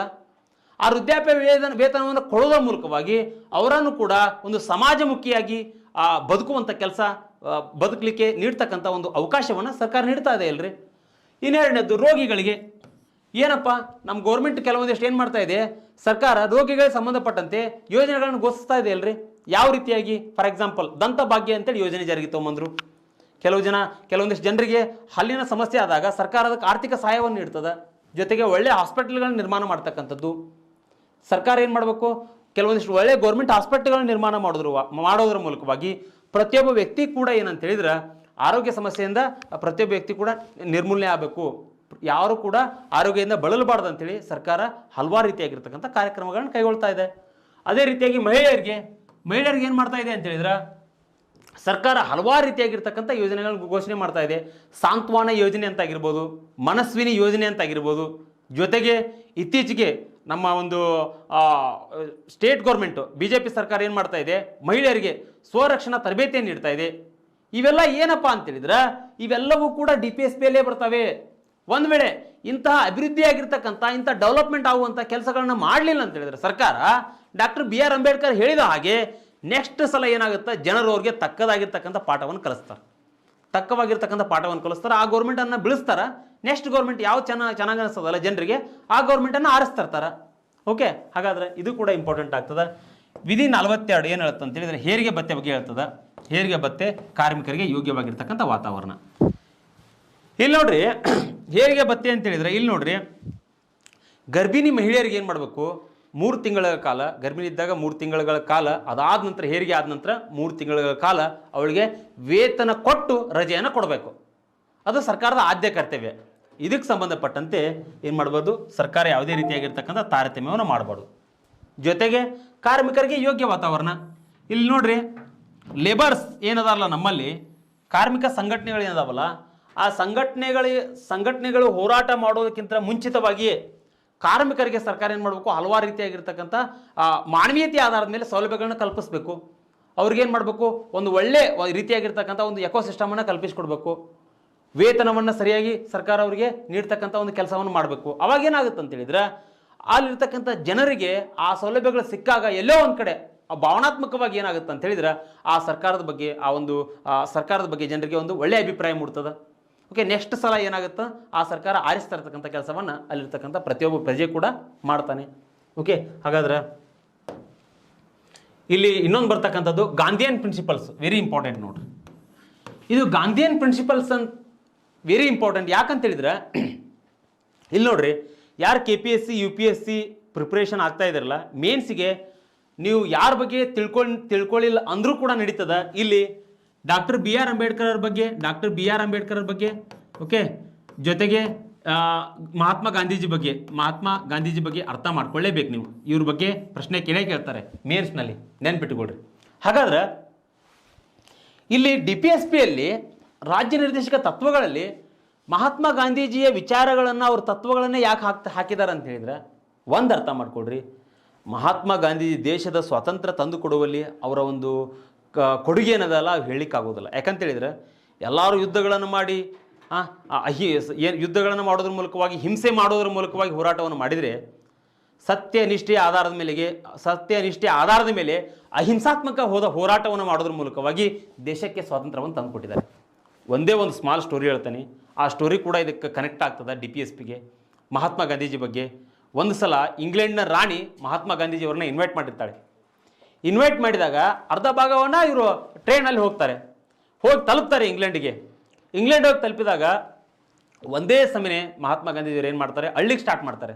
ಇಂಗ್ಲೆಂಡ್ನ ರಾಣಿ ಕೇಳ್ತಾಳೆ, ಯಾಕೆ ಅಳ್ತಾ ಇದ್ರಿ ಅಂತೇಳಿ ಕೇಳಿದಾಗ, ಏನಿಲ್ಲ, ನಾನು ಬರುವಾಗ ನನ್ನ ಕೈಯಲ್ಲಿ ಟಂಗ್ಸ್ಟನ್ ಅಂತಕ್ಕಂಥ ಒಂದು ವಾಚನ್ನು ಕಟ್ಕೊಂಡಿದ್ದೆ, ಆ ವಾಚನ್ನು ಯಾರೋ ಕದ್ದು ಬಿಟ್ಟಿದ್ದಾರೆ ಅಂತೇಳಿ ಅಂದಾಗ ಇಂಗ್ಲೆಂಡ್ನ ರಾಣಿ ಹೇಳ್ತಾರೆ, ಅಲ್ಲ ಗಾಂಧೀಜಿ, ಆ ವಾಚಿಗೋಸ್ಕರ ಇಷ್ಟ ಅಳ್ತಾ ಇದ್ರಲ್ಲ ನೀವು, ಅಂಥವು 100 ವಾಚ್ ನಾನು ನಿಮಗೆ ತಂದು ಕೊಡ್ತೀನಿ, ಅಳುದು ಬಿಡ್ರಿ ಅಂತ ಅಂದಾಗ ಮಹಾತ್ಮ ಗಾಂಧೀಜಿಯವರು ಒಂದು ಮಾತು ಹೇಳ್ತಾರೆ, ನಾನು ವಾಚ್ ಕಳ್ಕೊಂಡಿದ್ದೇನಲ್ಲ ಅದಕ್ಕೋಸ್ಕರ ಅಳ್ತಾ ಇಲ್ಲ, ಇದುವರೆಗೂ ಕೂಡ ನಮ್ಮ ದೇಶದಲ್ಲಿ ಇದು ಬಡತನ, ಕಳ್ಳತನ, ದೊಂಬಿ ಇಂಥ ವಿಚಾರಗಳು ಕೂಡ ಇನ್ನೂವರೆಗೂ ಕೂಡ ಜೀವಂತವಾಗಿದ್ದಾವಲ್ಲ, ಹಾಗಾದ್ರೆ ಅದರಿಂದ ನಾನು ದುಃಖಿತನಾಗಿ ಅಳ್ತಾ ಇದ್ದೇನೆ ಅಂತೇಳಿ ಹೇಳ್ತಾರೆ. ಅಂದರೆ ಇದರ ಅರ್ಥ ಇಷ್ಟೇ ಸ್ನೇಹಿತರೆ, ಇಲ್ಲಿ ನಮ್ಮಲ್ಲಿ ಬೇಸಿಕ್ ನೀಡ್ಸ್ ಜೊತೆಗೆ ಫೌಂಡೇಶನ್ ಇಂಪಾರ್ಟೆಂಟ್. ಒಂದು ರಾಷ್ಟ್ರ ಬೆಳಿಬೇಕಾಗಿತ್ತು ಅಂತ ಹೇಳಿದ್ರೆ ಫೌಂಡೇಶನ್ ಇಂಪಾರ್ಟೆಂಟ್. ಏನಪ್ಪ ಫೌಂಡೇಶನ್ ಅಂತ ಹೇಳಿದ್ರೆ ಇಲ್ಲಿ ಮಹಾತ್ಮ ಗಾಂಧೀಜಿಯವ್ರ ವಿಚಾರಗಳಲ್ಲಿ ಏನನ್ನು ಕಾಣ್ತೇವೆ ಅಂತ ಹೇಳಿದ್ರೆ ನಾವು ಅವ್ರು ಮುಖ್ಯವಾಗಿ ಏನು ಮಾಡ್ತಾರೆ ಅಂತ ಹೇಳಿದ್ರೆ ಒಂದು ರಾಷ್ಟ್ರದ ಬೆಳವಣಿಗೆಯಲ್ಲಿ ಪಂಚಾಯತಿಗಳ ಒಂದು ಅಭಿವೃದ್ಧಿಗೋಸ್ಕರ ಮಾತಾಡ್ತಾರೆ. ಅವರು ಪಂಚಾಯತ್ ರಾಜ್ ಸಿಸ್ಟಮ್ ಬಗ್ಗೆ ಮಾತಾಡ್ತಾರೆ. ಯಾಕಂತ ಹೇಳಿದ್ರೆ ಮೂಲಭೂತವಾಗಿ ನಾವು ಸೆಂಟ್ರಲ್ ಗೌರ್ಮೆಂಟು ಸೆಂಟ್ರಲಲ್ಲಿ ಸ್ಟೇಟ್ ಗೌರ್ಮೆಂಟನ್ನು ಕಾಣ್ತೇವೆ. ಬಟ್ ಸ್ಥಳೀಯ ಸರ್ಕಾರವನ್ನು ನೀವು ಕಡೆಗಣಿಸಿದರೆ ಅಭಿವೃದ್ಧಿ ಆಗೋದಿಲ್ಲ. ಸ್ಥಳೀಯ ಸರ್ಕಾರ ಕೂಡ ಇಂಪಾರ್ಟೆಂಟ್ ಆಗ್ತವ. ಆ ಉದ್ದೇಶಕ್ಕೋಸ್ಕರನೇ ಏನಾಗುತ್ತೆ ಅಂತ ಹೇಳಿದ್ರೆ 1992ರಲ್ಲಿ ಏನಾಗುತ್ತೆ 73 ಆ್ಯಂಡ್ 74 ಅಮೆಂಡ್ಮೆಂಟ್ ಮಾಡ್ತಾರೆ ರೀ. ಎದಕ್ಕೆ? ಈ ಪಂಚಾಯತ್ ರಾಜ್ಯ ಸಂಸ್ಥೆಗಳಿಗೆ ಸಂಬಂಧಪಟ್ಟಂತೆ. ಜೊತೆಗೆ ಈ ಪಂಚಾಯತ್ ರಾಜ್ ಸಂಸ್ಥೆಗಳಿಗೆ ಸಂಬಂಧಪಟ್ಟಂತೆ ಬಲವಂತ್ ರಾಯ್ ಮೆಹ್ತಾ ಸಮಿತಿ ಆಗಿರ್ಬೋದು, ಅಶೋಕ್ ಮೆಹ್ತಾ ಸಮಿತಿ ಆಗಿರ್ಬೋದು, ಸಿಂಘ್ವಿ ಕಮಿಟಿ ಆಗಿರ್ಬೋದು. ಇವೆಲ್ಲ ಕಮಿಟಿಗಳು ಏನು ಮಾಡ್ತಾ ಇದ್ದಾವೆ ಅಂತ ಹೇಳಿದ್ರೆ ಆ್ಯಕ್ಚುಲಿ ಆ ವಿಚಾರಗಳ ಆಧಾರದ ಮೇಲೆ ಸ್ಥಳೀಯ ಸರ್ಕಾರ ನಿರ್ಮಾಣಕ್ಕೋಸ್ಕರನೇ ಬಡದಾಡ್ತಾ ಇವು. ಹೀಗಾಗಿ ಇವತ್ತೇನು ಕಾಡ್ತಾ ಇದ್ದೇವೆ ನಾವು ಜಿಲ್ಲಾ ಮಟ್ಟದಲ್ಲಿ ಜಿಲ್ಲಾ ಪಂಚಾಯತ್, ಓಕೆ, ತಾಲೂಕು ಮಟ್ಟದಲ್ಲಿ ತಾಲೂಕು ಪಂಚಾಯತ್, ಗ್ರಾಮ ಮಟ್ಟದಲ್ಲಿ ಗ್ರಾಮ ಪಂಚಾಯತಿಗಳನ್ನ ಕಾಣ್ತಾ ಇದ್ದೀವಿ. ಆ ಮೂಲಕವಾಗಿ ಏನಾಗುತ್ತೆ ಅಂತ ಹೇಳಿದರೆ ನಮ್ಮಲ್ಲಿ ಒಂದು ಪಂಚಾಯತ್ ವ್ಯವಸ್ಥೆಯನ್ನು ಬಲಪಡಿಸೋದ್ರ ಮೂಲಕವಾಗಿ ಒಂದು ಉತ್ತಮವಾಗಿರ್ತಕ್ಕಂಥ ಒಂದು ಅಭಿವೃದ್ಧಿಯನ್ನು ಕಾಣ್ಬೋದು ಅಂತೇಳಿ ಮಹಾತ್ಮ ಗಾಂಧೀಜಿಯವರ ಒಂದು ಕನಸು. ಹಾಗಾದ್ರೆ ನೆಕ್ಸ್ಟ್ ಬರ್ತಕ್ಕಂಥದ್ದು ಇಲ್ಲಿ ಮಹಾತ್ಮ ಗಾಂಧೀಜಿಯವರ ವಿಚಾರಗಳಲ್ಲಿ 43ನೇ ವಿಧಿ ಏನು ಹೇಳುತ್ತೆ ಅಂತ ಹೇಳಿದ್ರೆ ಗ್ರಾಮೀಣ ಗುಡಿ ಕೈಗಾರಿಕೆಗಳು, ಕೋಟೇಜ್ ಇಂಡಸ್ಟ್ರೀಸ್ ಅಂತೇಳಿ ಕರಿತೀವ್ರಿ ನಾವು. ಏನಪ್ಪ ಕೋಟೇಜ್ ಇಂಡಸ್ಟ್ರೀಸ್ ಅಂತ ಹೇಳಿದ್ರೆ ಇವತ್ತು ನಗರೀಕರಣದ ಪ್ರಭಾವದಿಂದ ಏನಾಗ್ತಾ ಇದೆ, ಇವತ್ತು ನಮ್ಮಲ್ಲಿ LPG ಯಾವಾಗ ಬಂತಲ್ರಿ, LPG ಇಟ್ ಮೀನ್ಸ್ ಖಾಸೀಕರಣ, ಉದಾರೀಕರಣ, ಜಾಗತೀಕರಣ. ಈ ಜಾಗತೀಕರಣ ಯಾವಾಗ ಬಂತಲ್ಲ ಅವಾಗ ಬಂದಾಗಿನಿಂದನೂ ಸಹಿತ ಗುಡಿ ಕೈಗಾರಿಕೆಗಳು ನುಚ್ಚು ನೂರಾಗಿ ಹೋಗ್ಬಿಟ್ಟಿದ್ದಾವೆ, ಅವುಗಳ ಅವನತಿ ಆಗ್ತಾ ಇದ್ದಾವೆ. ಆ ಉದ್ದೇಶಕ್ಕೋಸ್ಕರನೇ ಏನು ಹೇಳ್ತಾರೆ ಮಹಾತ್ಮ ಗಾಂಧೀಜಿಯವರು ಹೇಳ್ತಾರೆ, ನೀವು ರಾಜ್ಯ ನಿರ್ದೇಶಕ ತತ್ವಗಳಲ್ಲಿ ಬರ್ತಕ್ಕಂತಹ ಏನು ಅಂಶ ಗುಡಿ ಕೈಗಾರಿಕೆಗಳನ್ನು ನೀವೇನು ಮಾಡಬೇಕು, ಗ್ರಾಮೀಣ ಭಾಗದಲ್ಲಿರ್ತಕ್ಕಂಥ ಗುಡಿ ಕೈಗಾರಿಕೆಗಳನ್ನ ಬೆಳೆಸ್ತಕ್ಕಂಥ ಕೆಲಸ ಮಾಡಬೇಕು. ಫಾರ್ ಎಕ್ಸಾಂಪಲ್ ಮಾಡ್ತಾ ಇದೆ ಅಲ್ರಿ ಇವತ್ತು ಸರ್ಕಾರ ಮಾಡ್ತಾ ಇದೆ ಅಲ್ಲ. ಯಾವ ರೀತಿ ಅಂತ ಹೇಳಿದ್ರೆ ಸರ್ಕಾರ ಏನು ಮಾಡ್ತಾ ಇದೆ, ಯಾರು ಕಂಬಾರಿಕೆ ಮಾಡ್ತಾ ಇದ್ದಾರೆ, ಯಾರು ಬಡಿಗೆತನ ಮಾಡ್ತಾ ಇದ್ದಾರೆ ಅವ್ರಿಗೆ ಏನು ಮಾಡ್ತಾ ಇದೆ ಸರ್ಕಾರ, ನಿಗಮಗಳನ್ನು ಮಾಡೋದ್ರ ಮೂಲಕವಾಗಿ ಅವರ ಒಂದು ಬೆಳವಣಿಗೆಯನ್ನು ಮಾಡ್ತಾ ಇದೆ ಅಲ್ಲ ಸರ್ಕಾರ. ವಿಶ್ವಕರ್ಮ ನಿಗಮಗಳನ್ನು ಮಾಡಿದೆ. ಜೊತೆಗೆ ಈ ಕುಂಬಾರಿಕೆ ಅವ್ರಿಗೂ ಕೂಡ ಸರ್ಕಾರದಿಂದ ಹಲವಾರು ರೀತಿಯಾಗಿರ್ತಕ್ಕಂಥ ಸೌಲಭ್ಯಗಳನ್ನು ಮಾಡಿದೆ. ಆ ನಿಗಮಗಳನ್ನು ಮಾಡೋದ್ರ ಮೂಲಕವಾಗಿ ಸರ್ಕಾರ ಏನು ಮಾಡ್ತಾ ಇದೆ, ಆ ಸಮುದಾಯಗಳನ್ನು ಬೆಳೆಸುವುದರ ಜೊತೆಗೆ ಗುಡಿ ಕೈಗಾರಿಕೆಗಳನ್ನು ಉಳಿಸ್ತಕ್ಕಂಥ ಕೆಲಸ ಸರ್ಕಾರ ಮಾಡ್ತಾ ಇದೆ. ಓಕೆ, ಹಾಗಾದ್ರೆ ಇದು ಕೂಡ ನಿಮ್ಗೆ ಅಂಶ ಅರ್ಥ ಆಯ್ತು ಅಂತೇಳಿ ತಿಳ್ಕೊಂಡೆ ನಾನು. ಇನ್ನು 46ನೇ ವಿಧಿ ಏನು ಹೇಳುತ್ತೆ ಅಂತ ಹೇಳಿದ್ರೆ SC ST OBC ಅಂದ್ರೆ ಏನ್ರಿ, ಪರಿಶಿಷ್ಟ ಜಾತಿ ಆಗಿರ್ಬೋದು, ಪರಿಶಿಷ್ಟ ಪಂಗಡ ಆಗಿರ್ಬೋದು, ಹಿಂದುಳಿದ ವರ್ಗದವರಾಗಿರ್ಬೋದು, ಅದು ಕೂಡ ರಾಜ್ಯ ನಿರ್ದೇಶಕ ತತ್ವಗಳಲ್ಲಿ ಬರ್ತದ. ಏನಪ್ಪ ಅಂತ ಹೇಳಿದ್ರೆ ಇವತ್ತು ನೋಡ್ರಿ ಶತಮಾನಗಳಿಂದಲೂ ಶೋಷಣೆಗೊಳಪಟ್ಟಿರ್ತಕ್ಕಂಥ ಸಮುದಾಯಗಳ್ರಿ ಇವು. ಪರಿಶಿಷ್ಟ ಜಾತಿ, ಪರಿಶಿಷ್ಟ ಪಂಗಡ ಮತ್ತು ಹಿಂದುಳಿದ ವರ್ಗಗಳು. ಆ ವರ್ಗಗಳಿಗೆ ಸಂಬಂಧಪಟ್ಟಂತೆ ಸರ್ಕಾರ ಅನೇಕ ರೀತಿಯಾಗಿರ್ತಕ್ಕಂಥ ಕಾರ್ಯಕ್ರಮಗಳನ್ನು ಇವತ್ತು ಹಾಕೊಳ್ತಾ ಇದೆ. For example, best example SC ST ಜನಾಂಗಗಳಿಗೆ ಇವತ್ತು ನೀವು ಗಮನಿಸ್ಬೋದು, ಯೂನಿವರ್ಸಿಟಿಗಳಲ್ಲಿ ಓದ್ತಕ್ಕಂಥ ಹುಡುಗರು ಗಮನಿಸ್ಬೋದು, ಫ್ರೀ ಲ್ಯಾಪ್ಟಾಪ್ಗಳನ್ನು ಕೊಡ್ತಾ ಇದೆ, ಜೊತೆಗೆ ಅವರಿಗೆ ಸ್ಕಾಲರ್ಶಿಪ್ಗಳನ್ನು ಕೊಡ್ತಾ ಇದೆ, ಜೊತೆಗೆ ಫೀಸ್ ಕನ್ಸೆಷನ್ಗಳನ್ನು ಮಾಡ್ತಾ ಇದೆ. ಯಾಕೆ ಮಾಡ್ತಾ ಇದೆ? ಬೇರೆ ಜನರಲ್ ಕಾಸ್ಟ್ಗೆ ಹೋಲಿಕೆ ಮಾಡಿದರೆ ಯಾಕಂತ ಹೇಳಿದ್ರೆ ತುಳಿತಕ್ಕೊಳಗಾಗಿರ್ತಕ್ಕಂಥ ಸಮುದಾಯ. ಜೊತೆಗೆ ರಾಷ್ಟ್ರೀಯ ಹಿಂದುಳಿದ ವರ್ಗಗಳ ಆಯೋಗ, ಪರಿಶಿಷ್ಟ ಜಾತಿ ಆಯೋಗ, ಪರಿಶಿಷ್ಟ ಆಯೋಗಗಳ ಆಯೋಗ, ಓಕೆ, ಪರಿಶಿಷ್ಟ ಪಂಗಡಗಳ ಆಯೋಗಗಳನ್ನು ಮಾಡೋದ್ರ ಮೂಲಕವಾಗಿ ಆ ಸಮುದಾಯಗಳಿಗೋಸ್ಕರನೇ ಏನು ಮಾಡ್ತಾ ಇದೆ, ಆ ಸಮುದಾಯಗಳನ್ನು ಮೇಲಕ್ಕೆ ತರ್ತಕ್ಕಂಥ ಕೆಲಸ ಸರ್ಕಾರ ಮಾಡ್ತಾ ಇದೆ. ಹಾಗಾದ್ರೆ ಇದು ಕೂಡ ನಿಮ್ಗೆ ಅಂಶ ಅರ್ಥ ಆಯ್ತು ಅಂತೇಳಿ ನಾನು ಭಾವಿಸ್ತೇನೆ. ಓಕೆ, ಹಾಗಾದ್ರೆ ಇಲ್ಲಿ ನೋಡ್ರಿ, ಇಲ್ಲಿ ನೆಕ್ಸ್ಟ್ ಬರ್ತಕ್ಕಂಥದ್ದು 47ನೇ ವಿಧಿ ಮತ್ತು 48ನೇ ವಿಧಿ. ಓಕೆ, 47 ಮತ್ತು 48ನೇ ವಿಧಿ. ಇಲ್ಲಿ ನೋಡ್ರಿ 47ನೇ ವಿಧಿ ಇಲ್ಲಿ ಏನಾಗುತ್ತೆ, ಇದೊಂದು ಪಾಯಿಂಟನ್ನು ಹೇಳ್ತೇನೆ ನಾನು. 47ನೇ ವಿಧಿ ಏನಾಗುತ್ತೆ ಅಂದ್ರೆ ಯಾವುದೇ ಒಂದು ರಾಜ್ಯ ವೆಲ್ಫೇರ್ ಸ್ಟೇಟ್ ಆಗ್ಬೇಕಂತ ಹೇಳಿದ್ರೆ, ಕಲ್ಯಾಣ ರಾಜ್ಯ ಆಗ್ಬೇಕಾಯ್ತು ಅಂತ ಹೇಳಿದ್ರೆ ನಾವು ಮದ್ಯಪಾನವನ್ನು ನಿಷೇಧ ಮಾಡಬೇಕು, ಜೊತೆಗೆ ಮಾದಕ ವಸ್ತುಗಳನ್ನು ನಿಷೇಧ ಮಾಡ್ಬೇಕಂತ ಹೇಳ್ತೇವೆ. ಕೆಲವೊಂದಿಷ್ಟು ರಾಜ್ಯಗಳಲ್ಲಿ ಇವುಗಳನ್ನು ನಿಷೇಧ ಮಾಡಲಾಗಿದೆ. ಗುಜರಾತ್ ಆಗಿರ್ಬೋದು, ಆಮೇಲೆ ಕೆಲವೊಂದಿಷ್ಟು ಈಶಾನ್ಯ ರಾಜ್ಯಗಳಲ್ಲಾಗಿರ್ಬೋದು ಈ ಮದ್ಯಪಾನಗಳನ್ನು ಏನು ಮಾಡಿದೆ, ನಾವು ಬ್ಯಾನ್ ಮಾಡಿದ್ದೇವೆ. ಬಟ್ ಈ ಆಲ್ಕೋಹಾಲ್ಗಳನ್ನು ಡ್ರಗ್ಸ್ಗಳನ್ನು ನಮ್ಮ ಕರ್ನಾಟಕದಲ್ಲಿ ಬ್ಯಾನ್ ಮಾಡಲಾಗಿದೆ. ಬಟ್ ಆಲ್ಕೋಹಾಲ್ಗಳನ್ನು ಕರ್ನಾಟಕದಲ್ಲಿ ಬ್ಯಾನ್ ಮಾಡಿಲ್ಲ. ಯಾಕಂತ ಹೇಳಿದ್ರೆ ಸರ್ಕಾರಕ್ಕೆ ಅತಿ ಹೆಚ್ಚು ಆದಾಯ ಬರ್ತಕ್ಕಂಥ ಒಂದು ಆದಾಯದ ಮೂಲ. ಬಟ್ ಗಾಂಧೀಜಿಯವರ ಪರಿಕಲ್ಪನೆ ಏನಾಗಿತ್ತು, ನೀವು ರಾಜ್ಯ ನಿರ್ದೇಶಕ ತತ್ವಗಳಲ್ಲಿ ವೆಲ್ಫೇರ್ ಸ್ಟೇಟ್ ನಿರ್ಮಾಣ ಮಾಡಬೇಕಾಗಿತ್ತು ಅಂತ ಹೇಳಿದ್ರೆ ಅವುಗಳನ್ನ ನೀವೇನು ಮಾಡಬೇಕು, ಬ್ಯಾನ್ ಮಾಡಬೇಕು. ಬ್ಯಾನ್ ಮಾಡಿದ್ರೆ ಏನಾಗುತ್ತೆ ರೀ, ವೆಲ್ಫೇರ್ ಸ್ಟೇಟು ನಿರ್ಮಾಣ ಆಗ್ತದೆ. ಯಾಕೆ ಹೇಳ್ತಾ ಇದ್ದೇನೆ ಅಂತ ಹೇಳಿದ್ರೆ ಇವತ್ತು ಆಲ್ಕೋಹಾಲ್ ಸೇವನೆ ಮಾಡುವುದರಿಂದ ಆರೋಗ್ಯಕ್ಕೂ ಹಾನಿಕರ, ಜೊತೆಗೆ ಕುಟುಂಬ ಹೊಡಿತಾ ಇದ್ದಾವೆ. ಇವತ್ತು ಅನೇಕ ಜನ ಸ್ತ್ರೀಯರ ಮೇಲೆ ಶೋಷಣೆ ಆಗ್ತಾ ಇದ್ದಾವೆ. ಆ ಉದ್ದೇಶಕ್ಕೋಸ್ಕರ ಸರ್ಕಾರ ಏನು ಮಾಡಬೇಕು, ಆ ಆಲ್ಕೋಹಾಲ್ಗಳನ್ನು ಬ್ಯಾನ್ ಮಾಡ್ತಕ್ಕಂಥ ಕೆಲಸ ಮಾಡಬೇಕು. ಆ ಮೂಲಕ ಮಾಡುವುದರ ಮೂಲಕವಾಗಿ ನಾವು ವೆಲ್ಫೇರ್ ಸ್ಟೇಟ್ ಕಲ್ಯಾಣ ರಾಜ್ಯವನ್ನು ನಿರ್ಮಿಸಬೇಕು. ಹಾಗಾದರೆ ಡಿಯರ್ ಸ್ಟೂಡೆಂಟ್ಸು, ಇವತ್ತಿನ ಭಾಗ ಏನು ತಿಳ್ಕೊಂಡು ನಾವು ಫಂಡಮೆಂಟಲ್ ಡ್ಯೂಟೀಸ್ ಬಗ್ಗೆ ಅರ್ಥ ಮಾಡ್ಕೊಂಡ್ವಿ, ರಾಜ್ಯ ನಿರ್ದೇಶಕ ತತ್ವಗಳ ಬಗ್ಗೆ ಅರ್ಥ ಮಾಡ್ಕೊಂಡ್ವಿ. ಓಕೆ, ಹೀಗಾಗಿ ಇವತ್ತಿನ ತರಗತಿಯನ್ನು ಇಲ್ಲೇ ಮುಗಿಸ್ತಾ ಇದ್ದೇನೆ. ಮುಂದಿನ ತರಗತಿಯಲ್ಲಿ ನಾವೇನು ಮಾಡೋಣ, ಇನ್ನೂ ಕೂಡ ಅತಿ ಹೆಚ್ಚು ಮಾಹಿತಿಗಳನ್ನು ಬೇರೆ ವಿಷಯದ ಬಗ್ಗೆ ತಿಳಿದುಕೊಳ್ಳೋಣ ಅಂತ ಹೇಳ್ತಾ ಎಲ್ಲರಿಗೂ ನಮಸ್ಕಾರ.